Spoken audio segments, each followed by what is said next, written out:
one hotel managers conference. The truth is that if you know the statistics of people that hotel operation has chased away from Ondo, you will take hotel business serious. Ondo is actually well located. If you are traveling to the north, you can do a stopover here. But if I remember my experience, the last time I stopped over and checked into XYZ hotel, I remember my experience. Will I stay? I'm not going to stop. The truth is that we need to know how well our hotels are treating our tourists.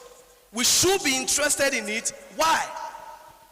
Because when they come, they don't have house here. We depend on hotels. What about their standard? What about their staffing? What about their products, their food? What about their rooms? What about their services? Mention it. What about their locations, their securities? So we need to be conscious of that. Ogun Festival is coming Wednesday, as you said. Thousands of people are coming. I stay in Abbey Hotel. I saw that hotel online. I love their online presence. I never knew they're not even in Ondo town. So I booked the hotel. When I got to Ondo, I was like, where is the hotel? They said it's outskirts of Ondo. But when I got there, I loved the place. Such facility in that location. In that location. Beautiful hotel, beautiful pool, everything clean. That is a pass mark for Ondo. What about other hotels in the town? What are we doing about them? The government needs to be interested in how they are treating our tourists, because we need them to be a part of what we are discussing now. Thank you. Thank you very much. Of course, I'm taking my last round of questions. Mr. Deriola, I'll come to you. And of course, I'll take the commissioner last, because all of the heat, we're going to pour it on you eventually to deal with. I'm sure the Honorable Commissioner is already countenancing this issue about hotels and how they are managed, the hospitality industry generally. Mr. Deriola, of course, when you were talking earlier, you made mention, we were talking about policy and implementation.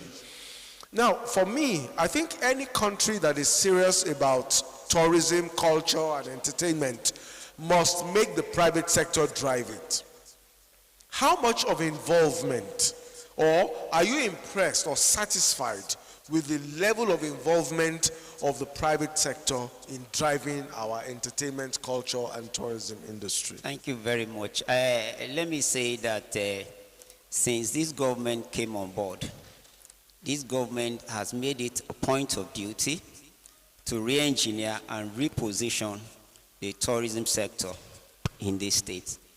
And in trying to do that, they have provided an enabling environment for investors to come into the sector to, invest. And one of the ways they are doing that is to ensure that there's adequate security in Ondo State. Because for us in the tourism industry, security is very key. Tourists must feel safe anytime they are in your state. And this government is not taking the issue of security lightly. And that's why they're doing everything possible to ensure that there is adequate security in the state. And apart from that, the government has put in place the right policy to woo investors into the state. And that's why you can, you see new hotels are springing up on a daily basis in Ondo State. For instance, if you go to Akure now, the state capital, you see a lot of hotels coming up. It's because the environment is conducive for investors to come in and invest. And that's the same reason why Chief has his own agro-tourism site here in Ondo State, because the environment is conducive for him to come in to invest. For me, as a practitioner in the industry, I think I'm happy, I'm okay, because the industry is growing in Ondo State. All right, thank you very much, Dr. Adeyeye. Well, you have forayed into a very unusual terrain. I've been to your farm before, I've seen it, so I can attest to what Honorable Akinlosotu just said. You're doing a lot with your golf course, your farm. Your farm is not just a farm for agricultural purposes. You have turned it into a tourism destination. But I'd like you to share experience. Well, of course, for someone who has seen what you have done, it's easy to think that, oh, this is nice, I want to invest in it. You know, I want to do the same thing. How easy is it? Experience sharing. If I am to, first, let me tell my colleague I'm not a chief yet. We have given you chief Yes, title. I'm just Jiba Yade. If I were to start sharing my experience with you, we will not live here. Because 1 hour will not be enough to share the experience. But however, it starts from land acquisition. In this community, it could be something that you have to be deliberate and careful about.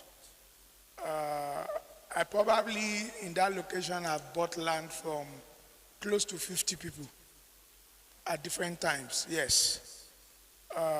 Because I have a flair for expansion by buying from anybody who has a boundary with me and is willing to sell, because we still need a lot of land for what we are doing. But I must say, we evolved from one thing to the other. I evolved from the fact that I deliberately wanted to resettle back to Ondo. I lived almost the whole of my adult life in Lagos, and I had always wanted to live here. And thank God, to the glory of God, I live in Ondo City now. And I know for a fact it is better to live here than in Lagos. Yes. We started out by trying to farm maize and cassava. We moved from that into poultry farming, and today we have an installed capacity of over 70,000 layers, beds, and we have over 50,000 layers on our farm. We produce over 1,000 crates of eggs every day. I think the Ondo should be proud of that. Let's put our hands together for him. That's mega investment in the land. We also are into piggery. We have pigs, we're into piggery. We have cattle. I know that your pigs are excellent breeds. Yes, our cattle are not roaming around the place. We have a ranch. And we make palm oil because we have a palm tree plantation. We have cocoa farms. And we make our feed on site. For our birds, we make our feed on site. So we discovered that all this in one location, a lot of people have not seen cocoa before. Believe it or not. So many people have not seen that this is where chocolate is made. They've not seen a cocoa tree before, or seen a cocoa pod. So it's tourism for them, whether you like it or not. A lot of children now come on excursion to us to try to see all these things in one location. And we are lucky to have a mountain that is our boundary, for which we've constructed steps to the top of it. There is only 620 steps. We have 580 steps in Ondo City. Wow. So you can climb the mountain, you can go hiking, on our location. Like the commissioner said, we have an 18-hole golf course, standard golf course, yes. And we have 7 artificial lakes constructed by us. I can tell you that only in Ondo City that you will find a rock, a lake, a golf course, all coexisting in one location. If you go to Lagos, you find a lot of water, but you will not see, not even a hill, talk less of mountain.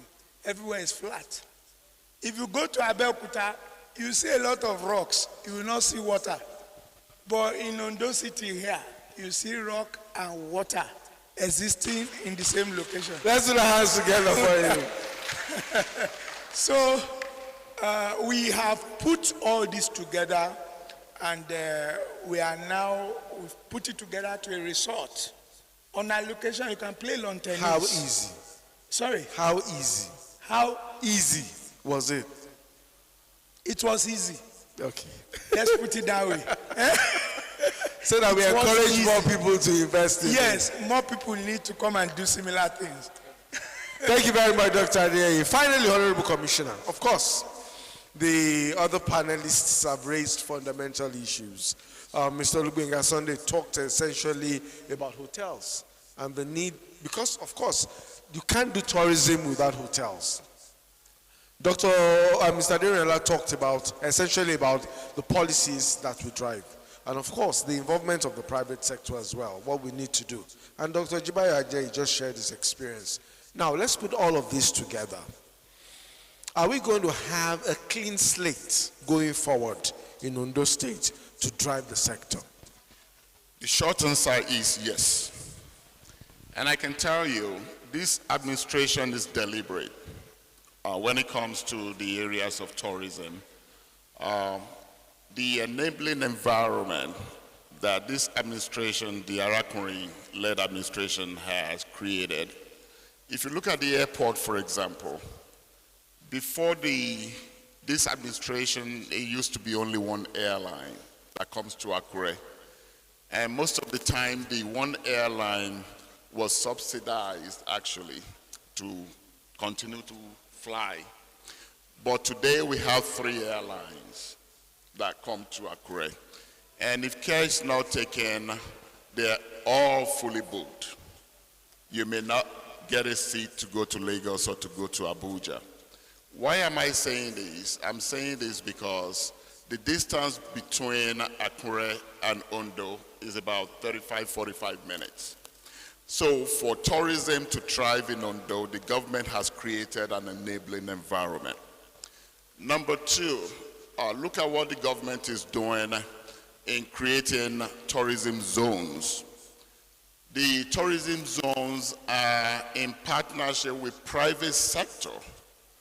For example, the Araromi Beach, we have the cleanest beach. If you look at the sound, it's actually white sand there. It's not as polluted as other beaches that we have.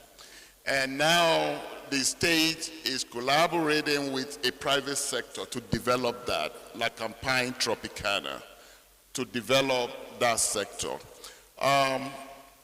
This is another venture that my brother is bringing up. He's been encouraged by the government to do that.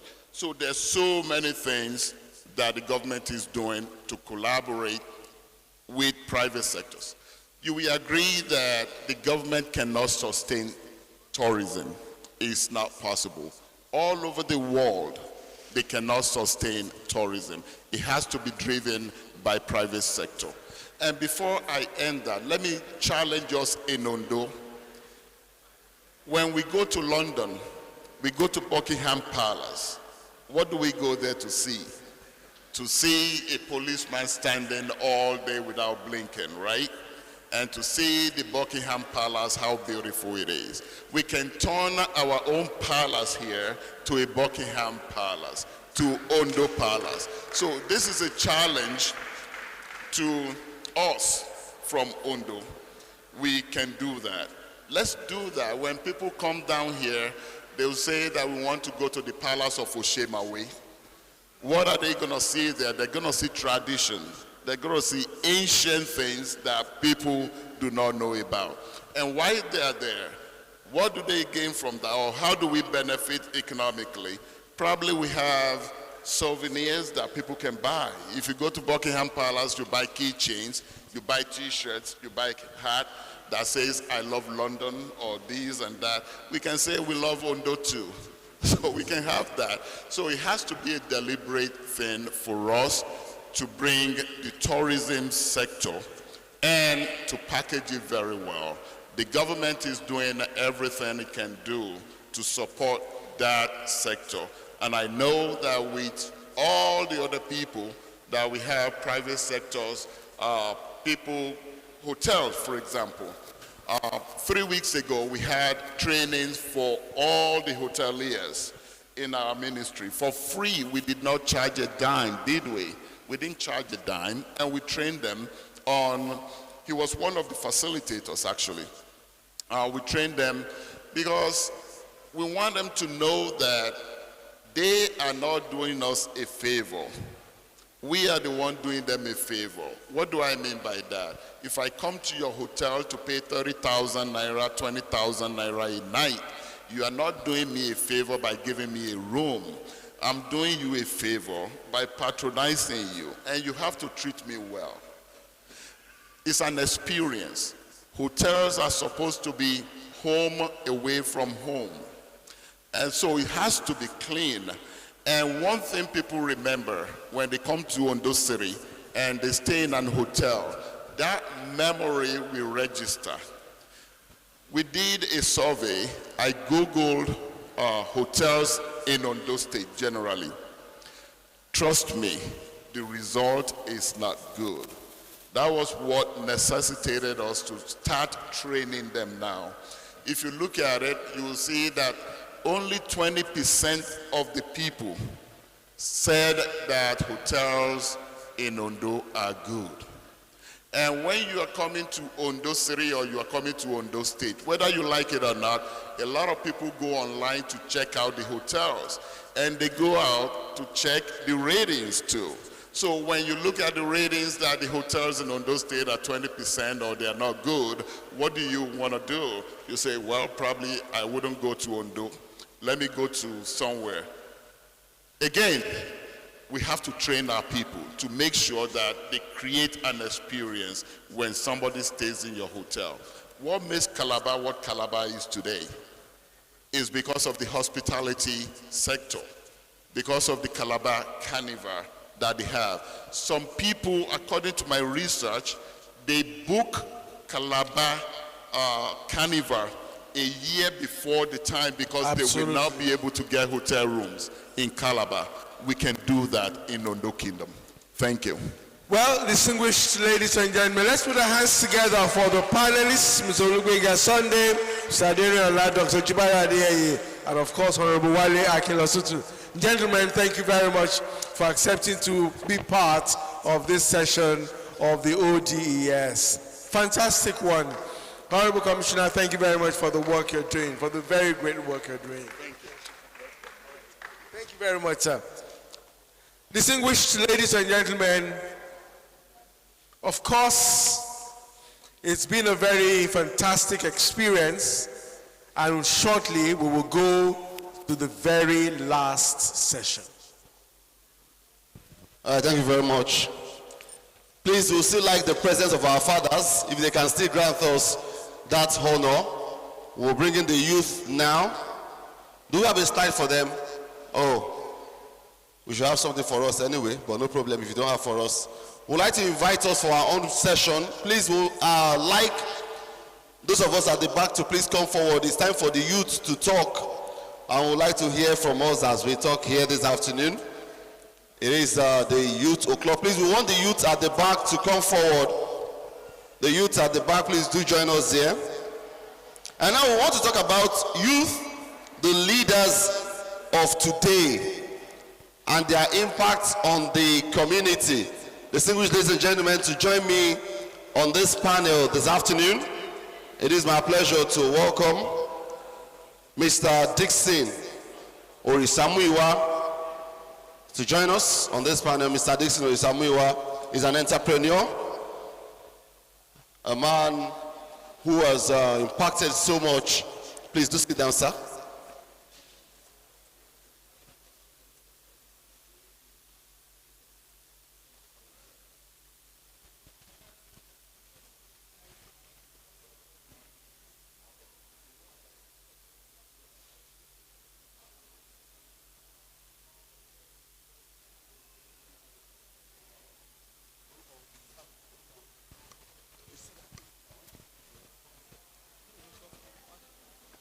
All right, please, we're inviting the panelists, and we'll appreciate your presence. And also, I'd like to invite to join us here Mrs. Folashade Oshubemiro. She is the CEO of Jewel Fashion House. Please, round of applause for her as she comes to join us. Youth, this is our time. Hold a clap. We want to discuss our own issue now. You guys are not participating. And also, I would like Mr. Adegeye Kenneth to join us. Mr. Adegeye Kenneth, please. Sir, you're welcome.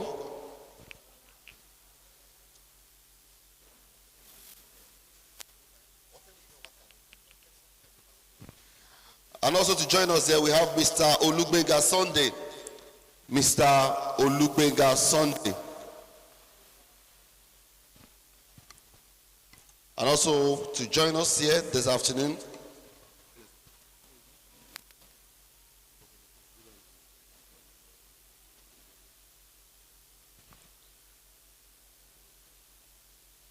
please pardon me, I'm trying to get the things and the names right. I have it here. To join us also this afternoon is the CEO, or let me say the Ogabapata of Tiara Mat, Mr. Idowu, please, would like your presence. Mr. Idowu Akinola, the CEO of Tiara Mat. And also to join us is Ejibinu Caroline. She's the CEO of Carolora Hair. Please, a round of applause for them as they join us. A round of applause as they join us. Mr. Adegeye Kenneth is here. Okay, I think we have everybody here.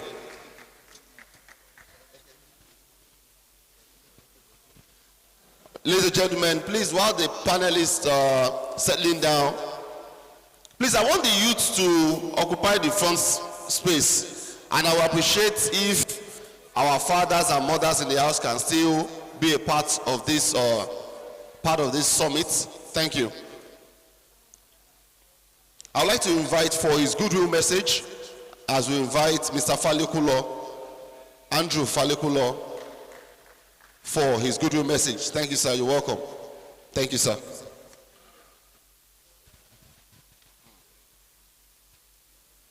Aleo Omondo Dede, Shada Kumwayo.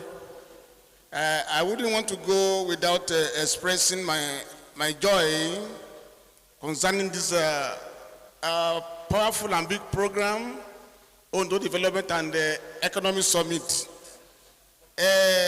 Ino temi odun lọ́pọ̀lọpọ̀ nítorí fìdábà lọ dé dúpẹ́ dáwọn àgbàdá wá síbi dé lè mú ìmoore hàn ní yí àwọn àbò wa dáa gbéṣe ní alòdùnú ní ajẹ́ aláìmoore torí fi ohun yí ẹfẹ́ lọ ṣókótó dábàá ti dàpọ̀ ṣòkòtò mo rí fi àbùṣe òbùṣe so dédé àwọn yòókópa ní ètò yìí lágbára Ọlọ́run ulé àtọ̀nà wọn ẹni rí ìbàjẹ́ Ọlọ́run akatọ́ ulé àtọ̀nà wọn akatọ́ ṣe o wájú ohun ọ̀pá ibi tí wọ́n dákàrí sí àwa àgbà àdúpẹ́ náà wọn lọ́pọ̀lọpọ̀ dẹ̀nú yàmí ó fi àwọn ọ̀dọ́ yìí àwọn tó tẹ̀ ń gbé ètò ìkalẹ̀ inú wọn ti lọ tí mo yá end program yìí àwọn ti lọ àwọn àdè ṣe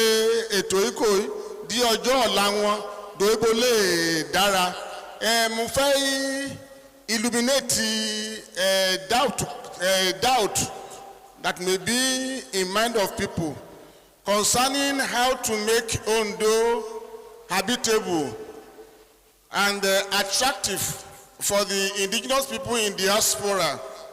There is already an orientation program going on Eki FM 100.9 every Monday. That's also is also go along with the consultations consultation with the elders on how to make Ondo habitable. Now on a Yondo Agba, da le di àwọn èèyàn wa yori ìrìn àjò dáadáa wá súnlé wa dá olè ṣíálẹ̀ ohun ẹ̀fọ́ lójoojúmọ́ ní ọjọ́ Monday ní aago 4:00 sí aago 10:00 ohun ẹ̀kéde dandan àwọn àgbà kan ó rí fi, because for the past years now we have been thinking on what are we leaving behind for the coming generation. That is what prompted us to all this now. Yes, sir.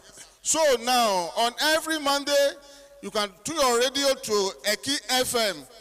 This program is titled Ulumi, which we are seeing it today. And Ọlọ́run àánú ẹ̀ amú ìbùkún amú sí àpò àwọn yóò ṣe ètò ìkó wọn o. Táwọn náà dáàdì kábàá dúpọ́ tọwọ́ wọn. It's organized by Ondo Indigenous Rights Foundation. God bless you. All right, thank you. Thank you very much, Mr. Falekulo. Okay, now we need to start this session. My name is Olamide Akimolayan.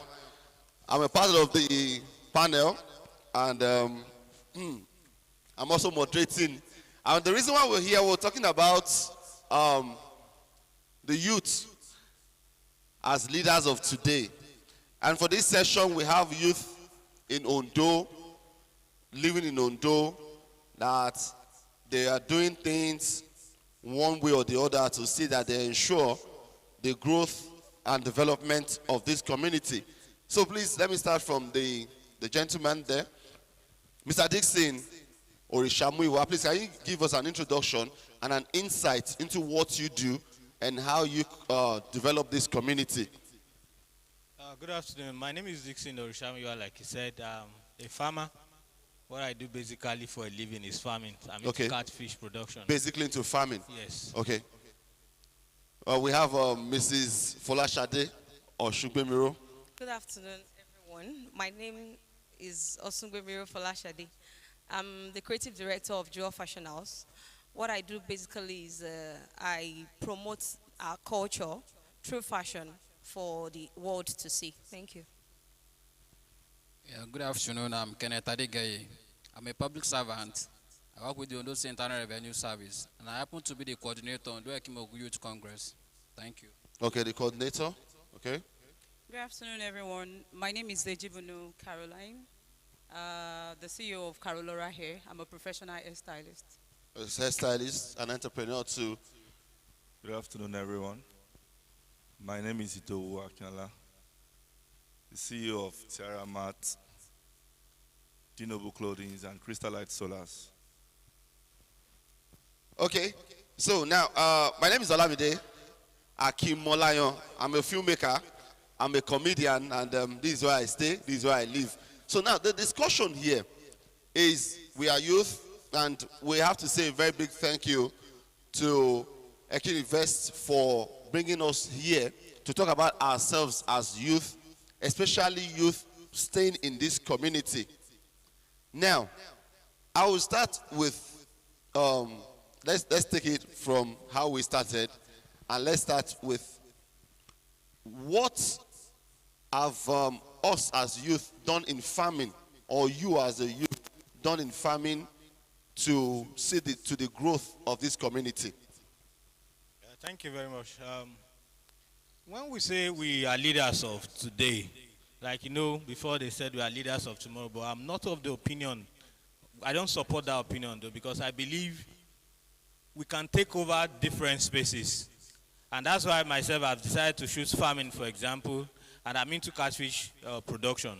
And I also support other people that are coming up in different areas. Like recently we organized what we call Ondo City Enterprise Contest, and we're focusing more on different angles, and we even had more focus in the area of agriculture, poultry. So our intention from that is, Ondo used to be the leaders. At the time, Likpakala Farm, they said, was the largest producer of day-old chicks in West Africa, not only Nigeria.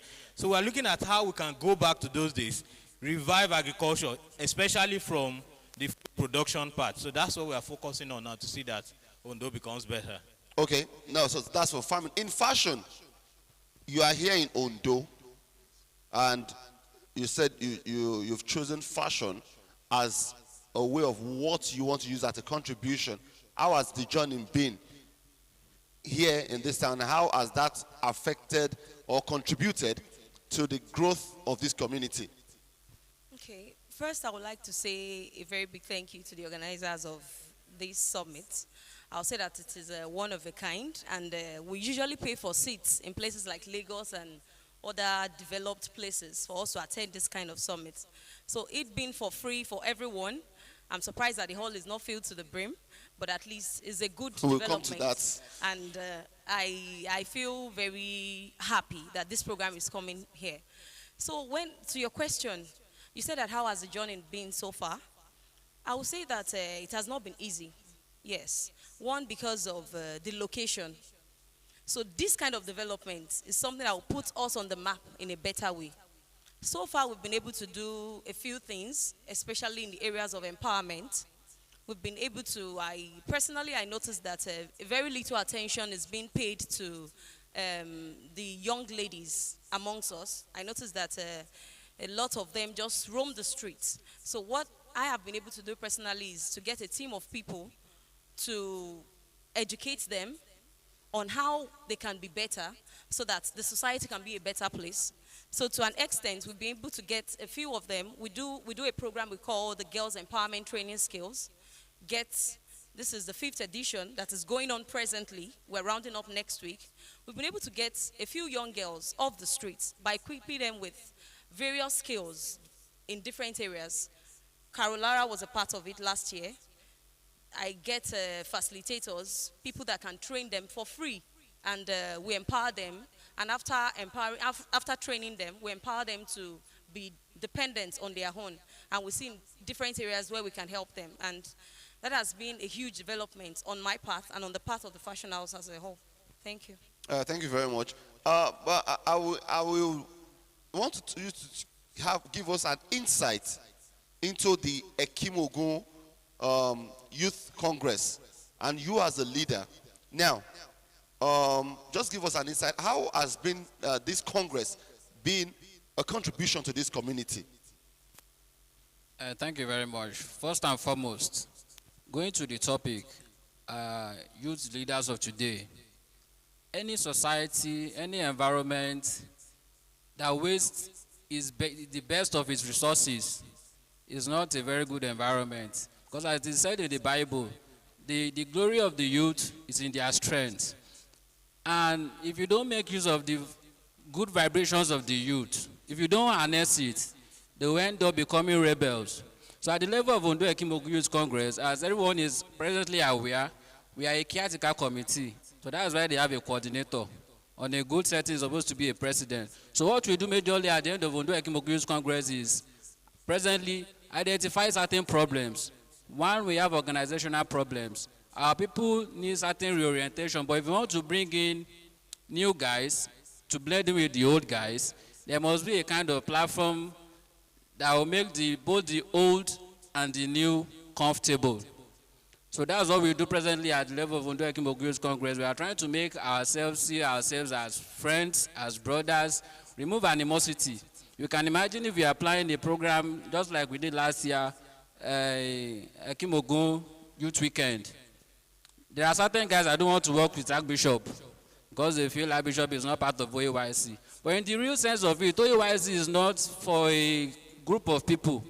The concept of OAYC has been accepted by Ondo Development Committee and the Oshimowe Council is that it is the umbrella body of all the youth. Now, sometimes in May 2022, at the request of His Imperial Majesty, by Dr. Victor Ademef, we had the Hotels and Suites, where the inauguration of Oshimowe Youth Empowerment Foundation was laid. The thing is, we were there, but what they had gone there to plan in Lagos was for the whole of Ondo youth.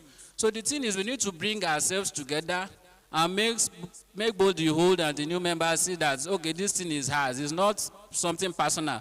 But one thing about it is that, like I said earlier, is that we're trying to build a better structure. If you have a better structure, you know that this thing does not belong to Mr. Kenneth Adegeye. Mr. Kenneth Adegeye can be there today, and next tomorrow, Laura can be there, or any other person can be there. So that's what majorly we do for now at the level of Ondo Ekimogun Youth Congress, and how well we have been able to develop the youth of this community. We are trying to build structures that work. Like when Mr. Disi was talking about Ondo State Enterprise Contest, how is supposed to be a mother body. We won't say Ondo State Enterprise Contest by fire by force must come under Ondo Ekimoglu Youth Congress. Things will not grow. Just like we have AY Love doing his own thing. But that is to keep tabs on the growth of our people. I was very happy when the customs man was here the other time. I think 2 years ago, 2020, the Akipelumi family, they had a program. They wanted to remember their late dad, actually.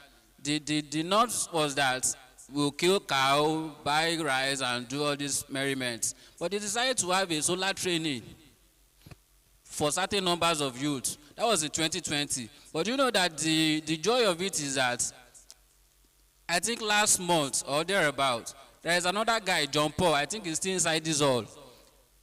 He was the one consulted by Barrister Adewale Adebayo to come and train students, as in youth, on solar panel installation. And he was a student at that time when the Akipelumi family wanted to. So the issue now is John Paul had received training via the help of Akipelumi family. But now he's the leader of today because he had first received that training. But we must equally encourage our leaders, the lives of the Oshumowe Council, the ODC, and our political leaders.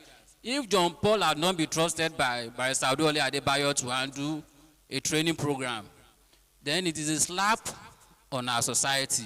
Because the usual thing is, if you want to do such training, they go and bring consultants from Ibadan. Then there is no follow-up. There is supposed to be, just like in the film industry, there's supposed to be continuity. Okay, at the train now, I want to get training. In the next 2 years, they should be able to train other people.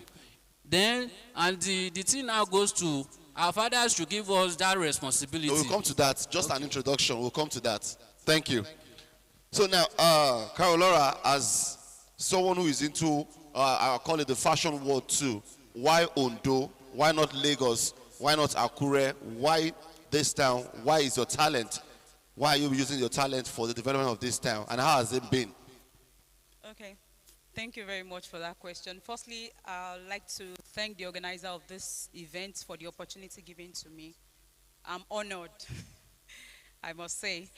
So back to your question, why Ondo? I started my business when I was going through my NC program in Adeyemi College of Education. So it was a strike, a coercive strike. And I was home for 3 months. But I have the knowledge on hair making because I learned from my mom. So I decided that it's better for me to start something. So I decided I would go for a computer training again after having that knowledge. So I went to a store in front of the school, told the man about what I want to do. And the man was like, I know you are into hair. Can you get a space here and start your business? And I told him, sorry, I don't want to bore you with my stories. So I told him, yes, but I'm not ready to start up that business because I don't even have the capital. And the man said, the shop rent is 36,000 per annum. I will pay for a year, but you have to pay me back in 3 months. And that encouraged me and pushed me further. The man surprised me. To me, it's a great challenge. So I don't want to put him down. So I have to encourage myself too. So I went home. I came up with a table in my room and a chair in my room. And I went to my mom's room, took up a glass to start off the business. That is what led to Carol Laura here today. So one thing I want to say is I got encouraged in school because there are bills to pay, not minding my parents doing those stuffs. I'm interested in the business. I have to school here. So the salon can't be elsewhere and me studying elsewhere. Okay. So after school, I decided to make the business bigger than what it was. And talking about what we've done to the society, like a give back to the society. We have few young girls that we've trained for free because I'm always very interested in girl child. I don't know why, but I'm so interested in girl child. There are some we pick up from streets. We go to their parents, plead with them, give us this child, let's train them in hair making. And along the side of training them in hair making, we make sure they go to school. We push them to go further. Those that doesn't have O-level, we push them to O-level with the help of some sponsors in Ondo City.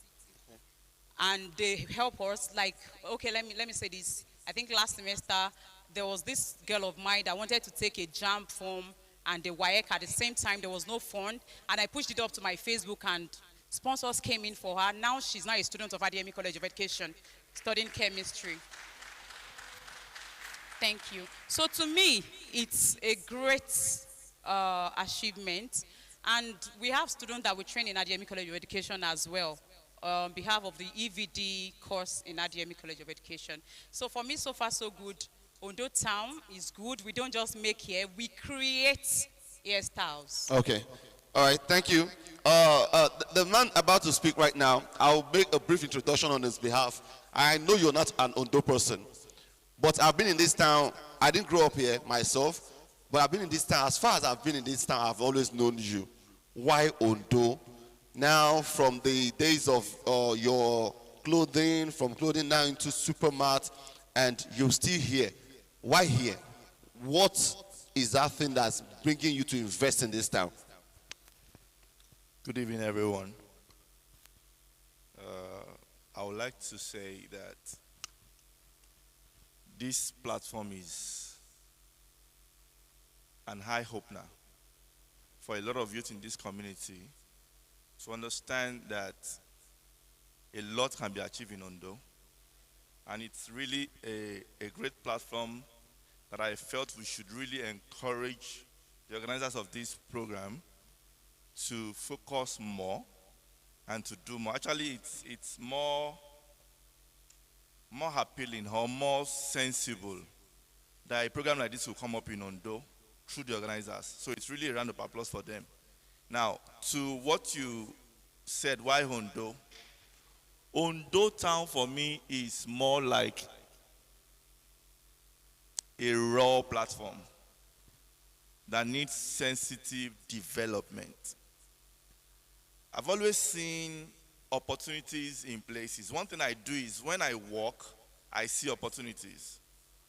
Now, we can't compare the level of development of Lagos to that of Akure, and we can hardly compare that of Akure to Ondo. But the sincere truth is that there are sensible minds in Ondo Town. There are great minds in Ondo Town. If you move to Lagos, from beggar, you'll be seeing Ondo people. From beggar. Now that's to tell you that there are resource minds in Ondo Town, but the level of development is quite low. Now, it's not as if there were no development initially, but there were establishments that maybe collapsed or gone bankruptcy.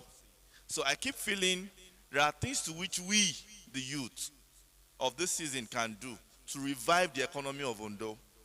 I know that Ondo is more of, say, civil service and cocoa production, but I realize that there are still more that can be tapped from Ondo Town, not even Ondo State, from Ondo Town. There are so many vibrant energy that can be tapped in Ondo Town. So one of the things that actually made me venture into many of the businesses I ventured into was the fact that, as at that time, nobody was running it, or nobody was running the way it should be run. So I went into clothing because, as at that time, nobody was actually branding clothes the way it should be done. And I invested a lot in it and made a lot from it. And I trained a lot through it. A lot of people you see outside within Ondo Town now, branding clothes, would have gone through me either directly or indirectly. Now, from that particular experience, opening a supermarket, it's more of people needed things that could only be gotten in a supermarket, not with yellow jars. Now, I can categorically tell you that the more reason why you have more of shawarma in Ondo Town today was because we invested in shawarma breads and sausages. That was the first of its kind in Ondo Town. This format started 2019, and since then we've been looking into what do people need that they cannot get.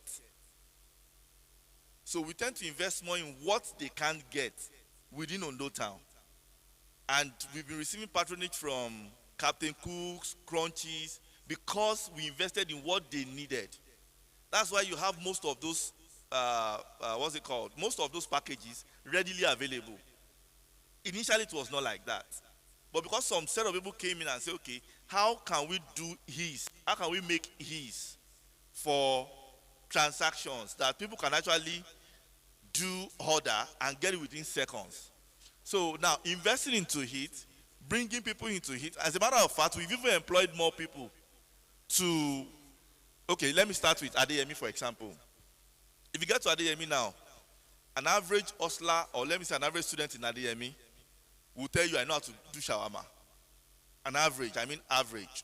Now, we have more patronage from there, from Adeyemi students. Whenever Adeyemi is in section, who would come and say, oh, sorry, we need this, we want to produce this. Can you get us this? Can you help us get this? So you observe that it's more like a trend that people are being equipped because a resource is available somewhere. So we provide the resources, helping people who have interest in those line of business to move forward. All right, thank you very much. Now, we have an insight of what we all do here. Myself as a person, I'm also a part of this panel. Now, I will tell you something. As a stand-up comedian and basically as a filmmaker, why Ondo? What do I see to gain that I want to create my films from here? Like he said, I see Ondo as a ground where things are, and people are not tapping into it. I studied literature in the university. I've been directing since 2006, directing stage plays. I started my short movies in the year, I shot in South Africa in the year 2015. Then I went to Lagos. I was hustling Lagos in comedy, and somebody called me and said, look, these days comedians are going back to their homes. Go to Abeokuta, you see Dr. Smile. He's holding that place. If you go to Ibadan, then it was Peteru. If you go to this place, there is this person there. Where are you from? I said, I'm from Ondo. He said, go back to Ondo. Go and hold that place. Do you have a comedian in Ondo? I said, no. He said, go back there. And when I got to this town, it was hard. How much were people charging for MC? MC then, it was very, very small. Maybe 5,000. In fact, if they pay you 10,000 naira in this town for MC job, you are a big man. But when I got there and I started doing it differently, and lo and behold, I graduated since 2010. I've never worked before in my life. I worked once at Sun City FM and maybe for just maybe 1 year or something. That was basically the only place I've worked in a span of maybe 12 years. And I've been in this town, I've been feeding myself, I've been living off what I know how to do. And I get job regularly in this town. And from what I do, I think I've inspired over lots and lots of youth. If you go everywhere now, you see MC something, MC this, MC that, and everybody is getting job their way.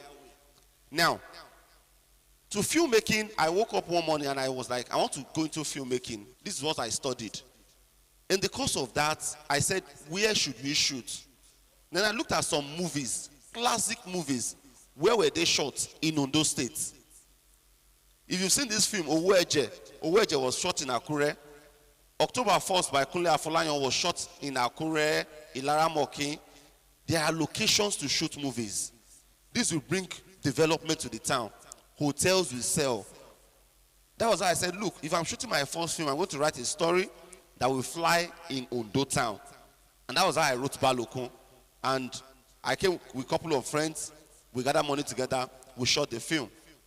And I tell you, Balokun is the first film that is made not in Lagos, not by an Ondo person that lives in America, not by an Ondo person that lives in Lagos or those big names, the Omotola Jolade, the Yemi Black and the rest, but by an Ondo man staying in Ondo town. This is our small city that shot a film, and my first nomination was at the Abuja International Film Festival. I won at the award. I was like, wow.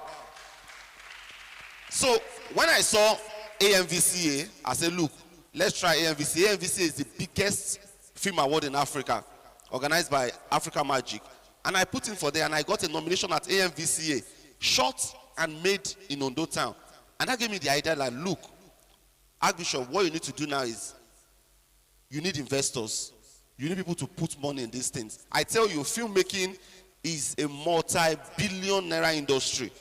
Netflix, Amazon, they are looking for content every day.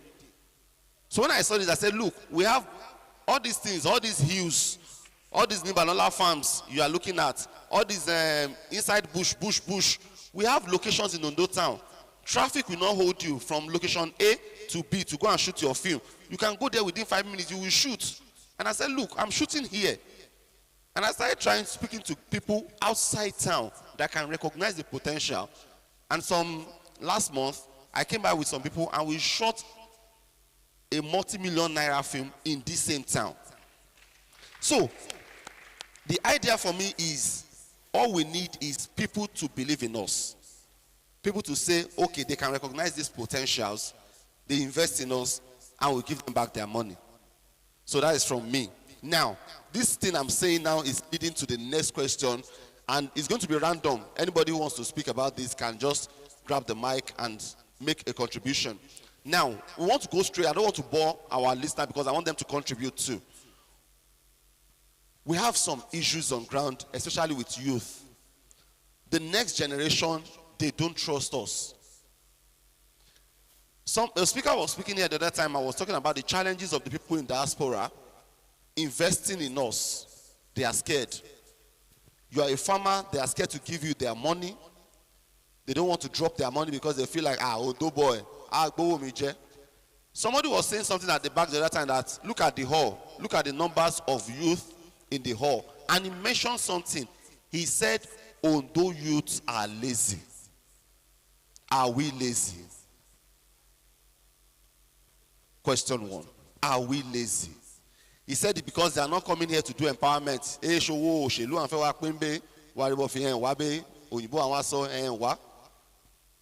And this is the fear. Anywhere you go to, people say Ondo youth that they are lazy, they don't want to work, they want free money. What is the root of this problem? Look at the hall. We don't have much of our youth here. And some people, when I heard that thing, it shocked me, and I was like, lazy. Ondo youth, are we lazy? Do we want free money? I would like to comment on that actually, because when it comes to employment, I employ people a lot. And I know what I experience a lot. Now, this is the point. I have grown to an extent where I realize that Ondo is like a test ground for Nigeria. If anything happens in Ondo, believe me, it's more like something big is coming to Nigeria. Now let me say this. When we talk about the active participation of youth, either in business or in services, in Ondo town, the ideology around an average youth is making money. Yes, it's true. Whoever is going into business wants to make money. But there is a process in everything. The process of learning, just like you are doing, gradually to where you can be self-sustaining or self-independent. Then the process of marketing yourself. Now, you are a filmmaker. When I met you, I was like, are you sure this guy is a filmmaker? That was my notion. Because I've never seen any movie, either produced by you or that you featured in. But somewhere there is a look you constantly kept that made me feel this guy is not ordinary. Do you understand? Now, it's a brand. You are marketing yourself. So if people are to ask you, why do you do this? I'm a filmmaker. The number one thing I've realized is that in Ondo town, I won't say majority of the youth. I will say about, let me use 50-50, not to use 60%. Of the youth are not really interested in personal development, but they are interested in making money. That's two different things. Personal development and making money, they are two different things. But the funniest thing is that personal development brings money. But when we say people want to make money, their mindset is get rich quick. I don't want to So stress are you saying most Ondo youths, they have this idea of get rich quick? Just like I said, idea. I'm not saying Not more everybody. all. Okay, Yes. but is it a majority thing or the minority now? Now let me give you an instance. Okay. There was a time I employed about 5 guys in Ondo in my clothing world to be sewing clothes for me. Now, constantly, I would have issues relating to them not coming to work. What's the problem? What's going on? I'm sorry, I'm tired. Or I want to do this. Someone send me this. You are getting paid for it. But because the expectation in it is lower, like, oh no, you know, averagely, there is an expected fee you are expecting. Oh, I should be paid so amount of money.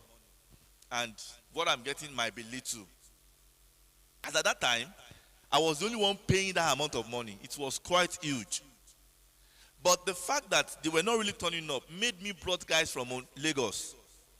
Now, what they will, if I'm producing 1,000 clothes, for example, you know I do bulk production for schools and the likes. Now, if I'm producing 1,000 clothes, if it were to be the Ondo guys, it would take me roughly a month to produce. They will come to work today, do little, rest, eat, do that, and leave. Now, when I bring guys from Lagos, 5 days, they are done. Because they have no affiliation here. What they want to do is get the job done, get paid, leave for the next one. Because they survive on the job. They live on the job. Now, an average guy here believes that, oh, I beg, this guy is there, I don't know what he's doing, but he's living large.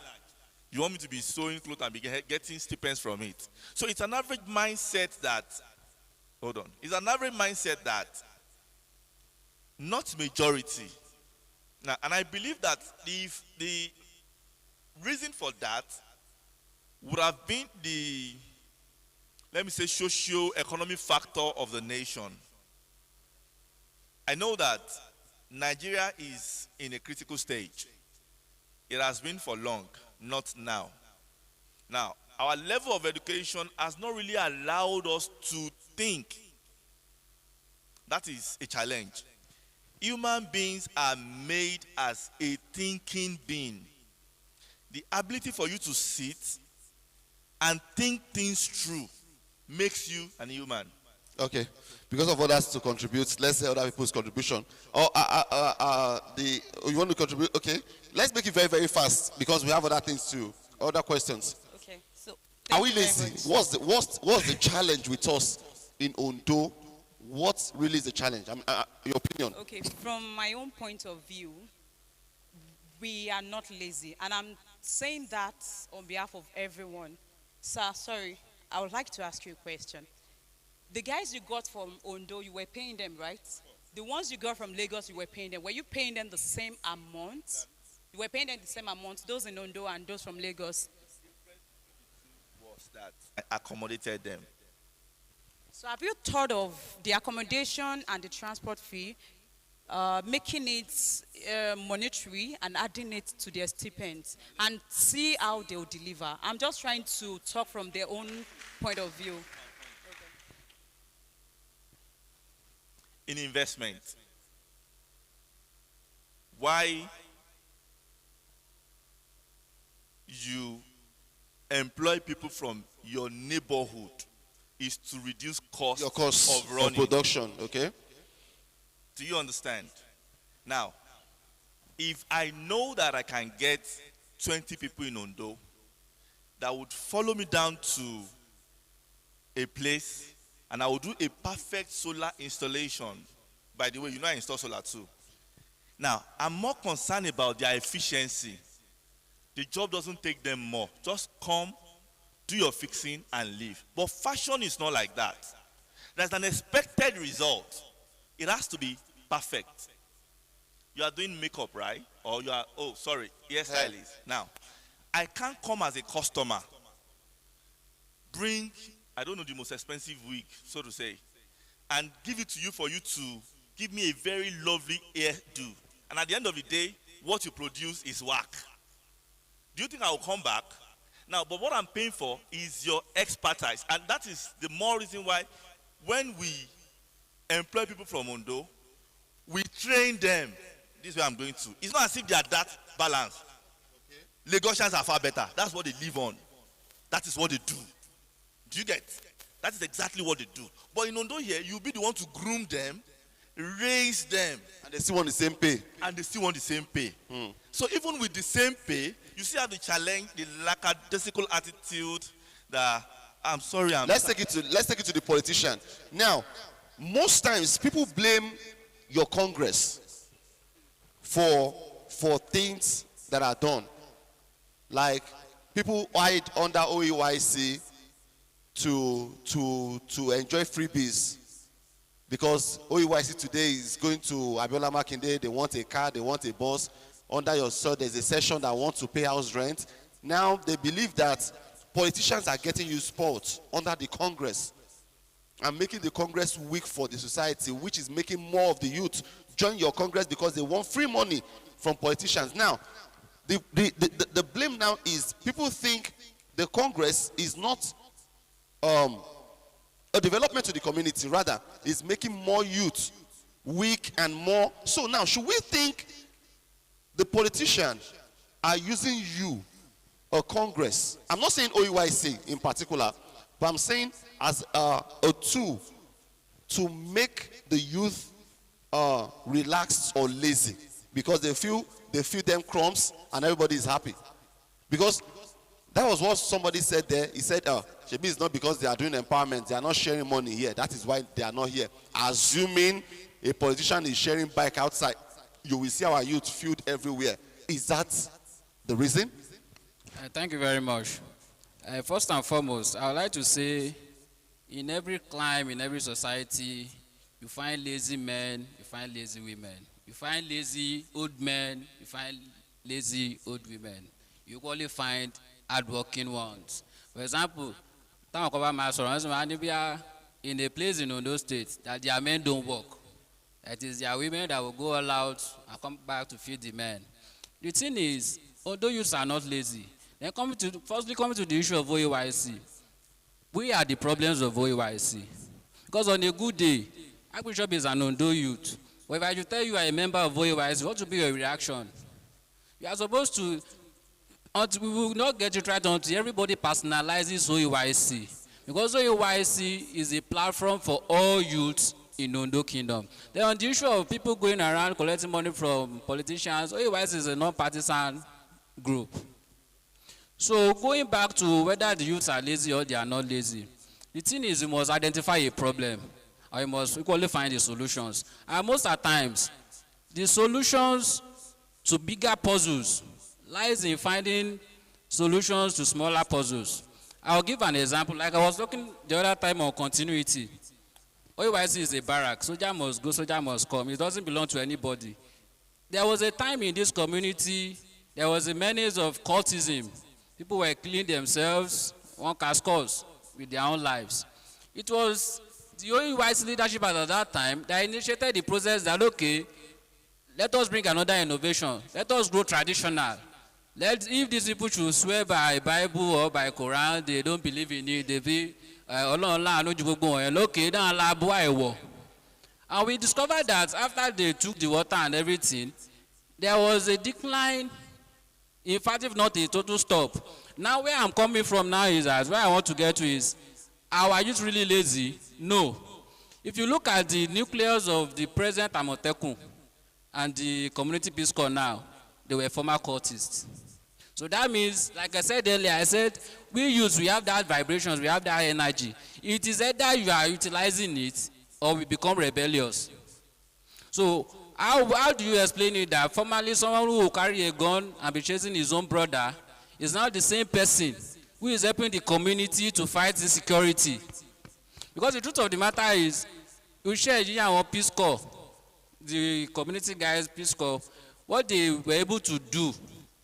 Ordinarily, I'm not saying the police is not too good though, but these guys brought their own native intelligence in terms of security if you can be trained to carry without proper training, illegal training to carry a gun and you could do other stuff. Now they are bringing it to the core of the society to help the society. So it now brings us to the point that what our youth really need is that they need training and reorientation. Because that's just the bane. If someone before now carry a gun to shoot, and now the same person, no, it's not as if you have shamed them. The same person after proper orientation, why you don't need to do this, why you need to come back home, you can be part of society building, and now they are the ones protected. In fact, the KBC feels more comfortable being guided by the peace and security corps than the conventional Nigerian police force. So that means we need a platform. We have some of our youths that are refined. Because the thing is, even if you are going to orientate us, the elders cannot totally decide on what it is to orientate us on. We have some of us that are in the middle. Some of us are refined. I'm on young people and then for I'm on young papa not then for. If we have an end point, we have an end point, we can equally devise a means to that end that will be convenient for all of us. If you are going to make certain sacrifices, you understand why you are making it. But the language has to come from us. Then before I hand over the microphone, our fathers should continue to encourage us. When you see us doing something good, something happened where we were one of the company at the last Ekimo Ogun festival. When the presentation of vehicle was to be made to the Miss Ekimo Ogun, firstly, His Imperial Majesty thought it twice. Let us encourage our youth with Young Achievers Award, Oshimowe Young Achievers Award. There was a lady, probably Damilola Akitewe. Not a funny plaque. You were just giving an award plaque.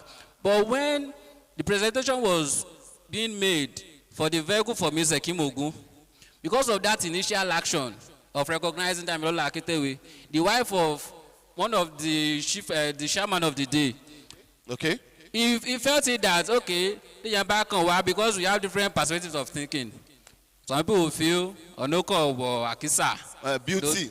don't know where, Agbemotoko, Mhm. Yogbo, Brains. don't need brain. So it's engineered a thought on that timetable. And another person stood up that on behalf of me, myself, and my family, that was the wife of Barrister Wadiwale Adebayo. Okay. And he donated a vehicle to the lady. To Akitewe. Okay. So you could see that there is a chain reaction. That's why we talk about continuity. If His Imperial Majesty had not thought of Oshomowe Young Achievers Award, probably Akitewe wouldn't have gotten a car that wasn't planned for. And beyond what was done in that place, definitely more persons must have gone ahead to bless her, either in cash, in kind, and many other things. Okay. So we are looking up equally to our fathers to take the proper steps in reorientating our youth. Okay, I will go to different questions for you too. I don't want us to dwell on this. Now we have our basics and the rest. Now that we know that our youths are not lazy, definitely you can't have a community where you have the ups and downs. And the blames now, we can't say it's on our politicians because they are trying. Honorable Babiola Makinde is doing empowerment, Babakinaja is doing empowerment. They are trying in the society, they are doing their jobs. How do we go about people to invest in us? We have Ondo youth that are striving, that are trying to pull their heads from this community to the outside world. But we have fear of investors. The CEO of Ekichat was talking the other time about she investing in Nigeria and the challenges of trust. What should we do? How do we go about it? I want to make film. You are a farmer, you are into fashion, you have a congress, you are a youth, every one of us is a businessman. We need investors. I am sure if somebody says he wants to give you 20 million from the US now, you will not say no. But how do we overcome challenges of trust, of they are lazy, of the miscommunication, of somebody rising up and being the next big farmer from Ondo town? What should we do?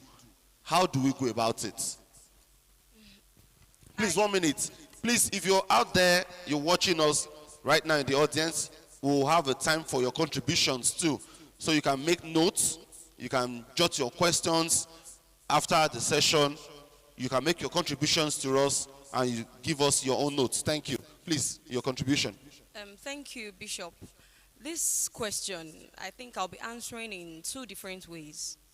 I will start with our earlier discussion. Either Ondo youths are lazy or not. Just like he said before me, he said he cannot categorically say that we are lazy.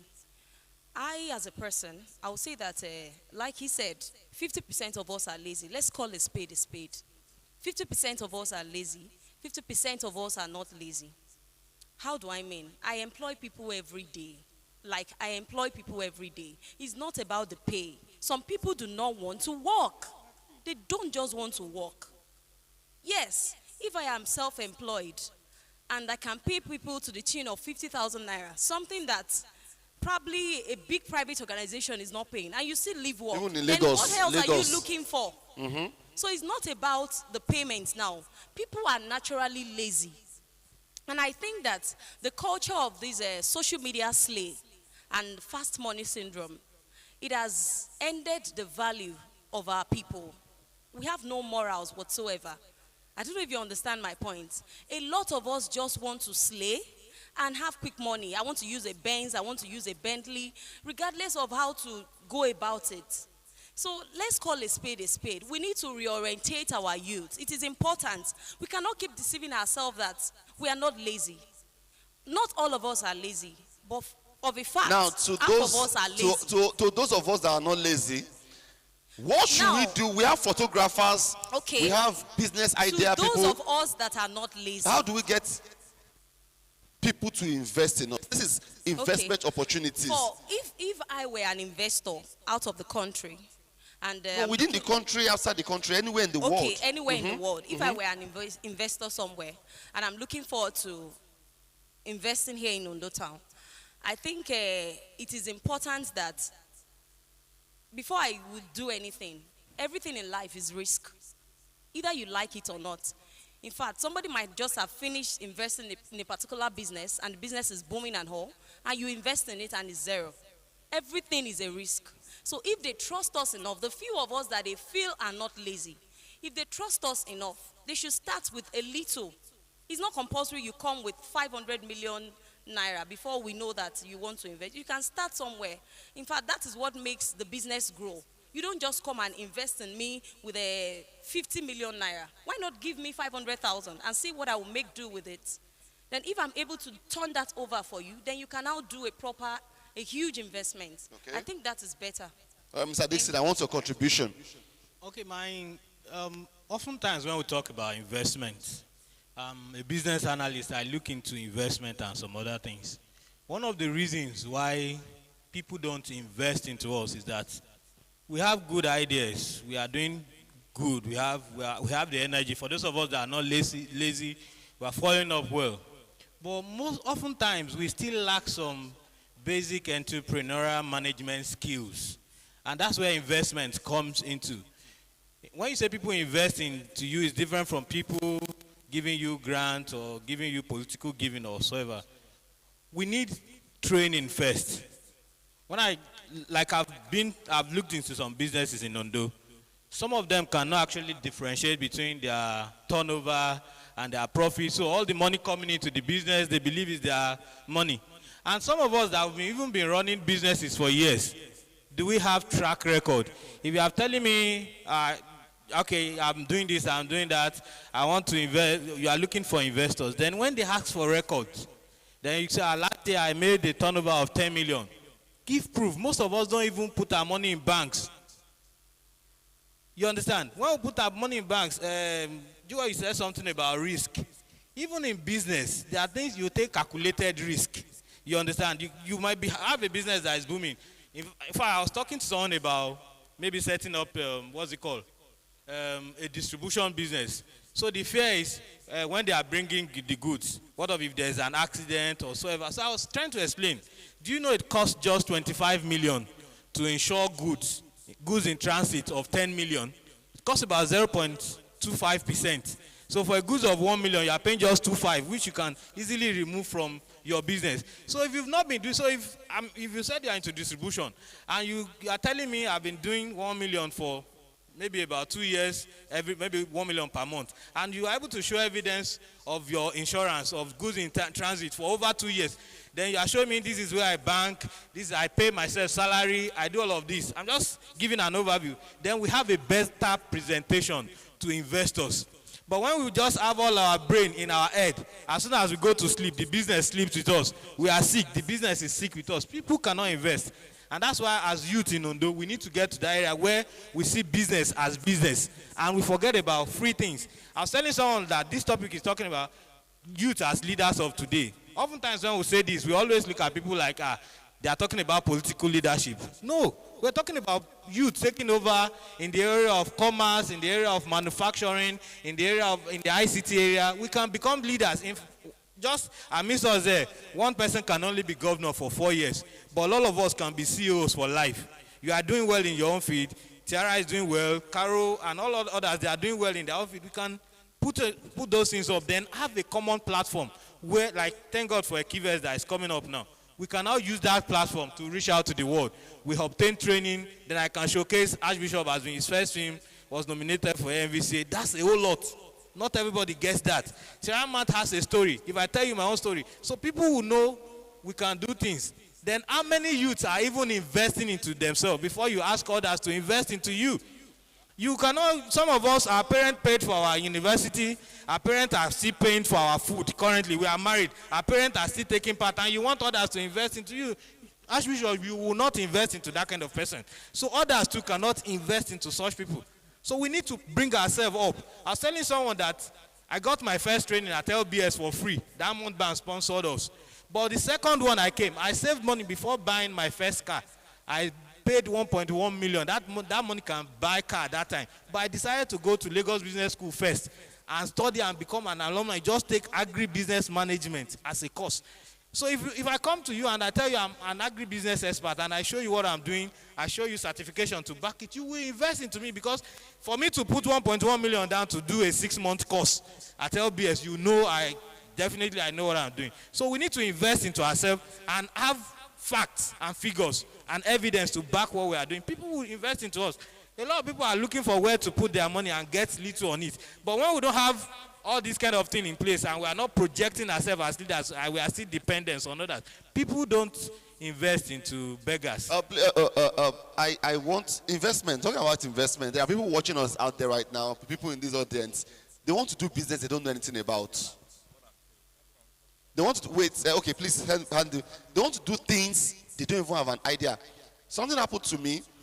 I got 5 acres of land at somewhere around Akinjagunla area, very far inside, and I don't know anything about farming. So they gave me one egbon like that I should help me do the farm. We gave the bros money. Till today I didn't see egbon. So I did not see the egbon. Now I'm not a farmer. I don't even know a cocoa tree from a kola nut tree. My money is gone. Now I'm frustrated. I'm looking for somebody to help me buy the land now because I'm not a farmer. So now I have distrust. I don't even know what to give her. And the egbon was telling me, don't worry, bring the money. In the next 2 months, we will do this. We will do that. I say, oh, I'm a farmer now. But now, I have not even seen one. So now, how do we make people? I'm so sorry, but your experience, actually. Let me tell you a short story. Sometimes last 3 years, I met a guy. He's far older than me. But I saw him, he's into poultry. And he was struggling with the business. So I said, okay, how about we partner? I have funds. You have the knowledge. It's not as if I don't have the knowledge, but you have the knowledge and you are into it. You already have an established place. Take 250K. So what I did was, take 100,000. Let's see what you can do. So I give him 100K. He raised the bet for the first section, sold them off. I said, oh, impressive. Now, take 250K. Let's see what you can do. Bearing in mind that the first investment was still there. So I gave him 250K. Do you know what happened? After 4 weeks I got there, I saw those birds. They were 4 weeks old, but they were like 3 days old. Imagine a 4 weeks bird looking like a 3-day-old bird. What happened? He said he doesn't know, they are wrong, blah, blah, blah. Later I got to discover that he was using the money to fund his PhD. Are we lazy? No, that is the concept. Now, you're saying that you are looking for foreign investors to invest in us. The facts and figures around foreign investors that are trying to invest in you is to check your level of integrity, accountability. Now, they would observe how well you understand the business, the technical know-how. Nobody is willing to throw their money into the gallows. I can't even do that again. But people do that a lot. Now, this is my point. For us to have foreign investors or Ondo in the diaspora investing home into the hands of the youth, there are basic steps to which we need to start. Now, number one, we need a program for reorientation, which I will tag human development. Imagine this place filled with youth, learning basic things. I mean, basic things of life that would help you go far. It's a sign that you are willing to grow. Now, we can say that people are not really looking at what we are doing, but some people are streaming this event and they are checking. Guys, come. There are some sensible guys in Ondo town who I felt I met someone who met someone online, and you are like, okay, can you help me supply fish to my grandma? You're like, ah, fine, no problem. And he did that. And they're like, ah, you don't know me, I don't know you. I paid you, you did this. Okay, let's try again. Increase the fee. And the next thing, this guy is exporting smoked fish to this woman outside Nigeria. I mean, in millions. In this Ondo town. Now, do you know that if you are to be some set of people, just like my own. So I'm saying that people are willing to invest. There are people who have enough funds looking for what to do with the fund. Even if it's to be getting an ROI of 10% per year, they don't mind. They just don't want to keep the funds in the bank. But the challenge is, how do you source for sensible talent that you are too sure that would even give you returns on the money? Oh, returns is even way too far. That will even give you the actual money. So I'm saying that there is a need for a program, because that's my belief, that will start reorientating the youths. And from there, we now start with skill. Skill acquisition is one thing that we are too sure of, that in the next 100 years, it will always.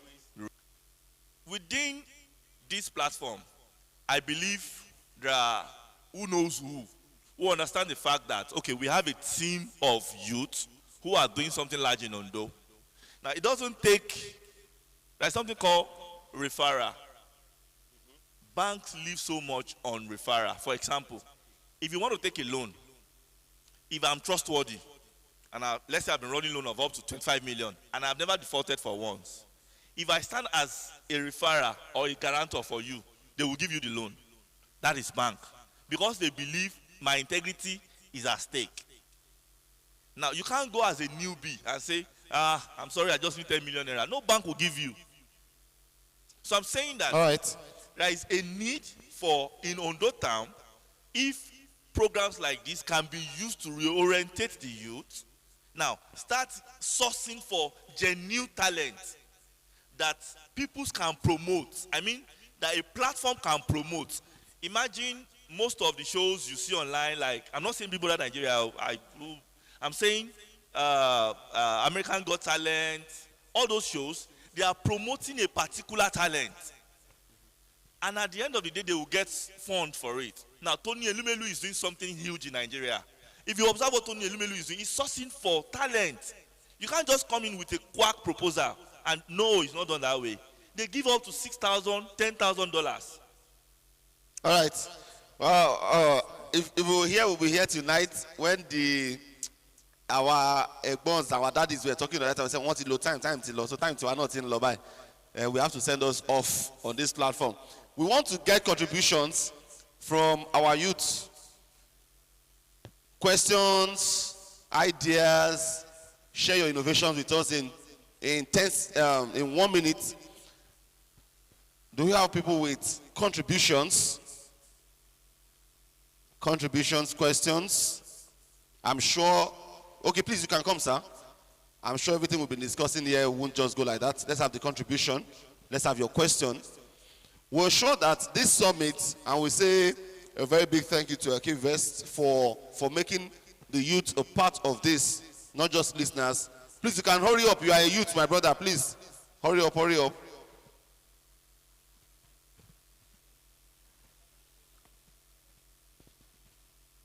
Okay, you are a youth. Run now. Let's get the contribution. You know our time is fast spent. The other time we were saying, All right. Thank you very much. My name is Sam Adigbola. I'm a farmer. And while you were talking the other time, Mr. Dixon said something. I think one of the challenges the youths are facing in the city is the issue of mindset. A lot of people still have this poverty mindset. When you tell them to work, because I also have the challenge of employing people to come and work for us, because they see farming as dirty job, which is actually not. You cannot survive without food. Even politicians will feed them. Now, when you ask them to come, if you give them more than the expected fund you agree to pay them, they will not come the second day because they have enough. So when the money is about to finish, they will come to the farm to come and work. So after taking the money, they will leave. So these are some of it. So we still need a kind of summit for the youths generally. The youths, because now a lot of our daddies and mummies, they are not here anymore. So we need to organize a youth summit, business youth summit, to enlighten the youth more about this thing. So I will enjoy the president of OIC to see how we can work this together to bring youth, even from other states, because we need to share ideas, we need to mingle, we need to network with our fellow colleagues outside. So that is what I have. Thank you. Thank you. Now, sir, Dr. Femi Akikwebi, so now we are telling you we will come. But this time around, sir, we will come. That's what we are saying, we will come. But then it will be about us, the youth. We will know that this is for us. I think one of the challenges we have with this event, some people said, it's for the Agbalagba, the people that want to invest big money. So now, we are begging you. We want our own, strictly for us. Yes, question, contribution. Please, your name. Tell us your name. Thank you, Mr. MC. Akife Boluwa Felix is my name, and I will react to the question our host, the organizer, asked that will they come? Sir, we will. If I believe there are ways to mobilize youth, there are things you present to youth that will caption them. Now, it's about that, sir. We all need orientation, sir. We need orientation. But according to community development services, there are activities, there are engagement that youth will get attracted to. Sir, let me start. Sporting activities, educative activities, things that bring even health, outreach, many more. But sir, let me go. Okay, sir.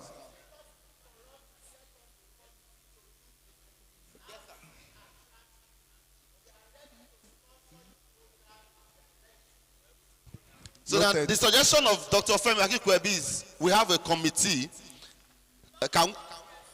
not the existing committee, Ondo Youth, not OEYC now, okay? So,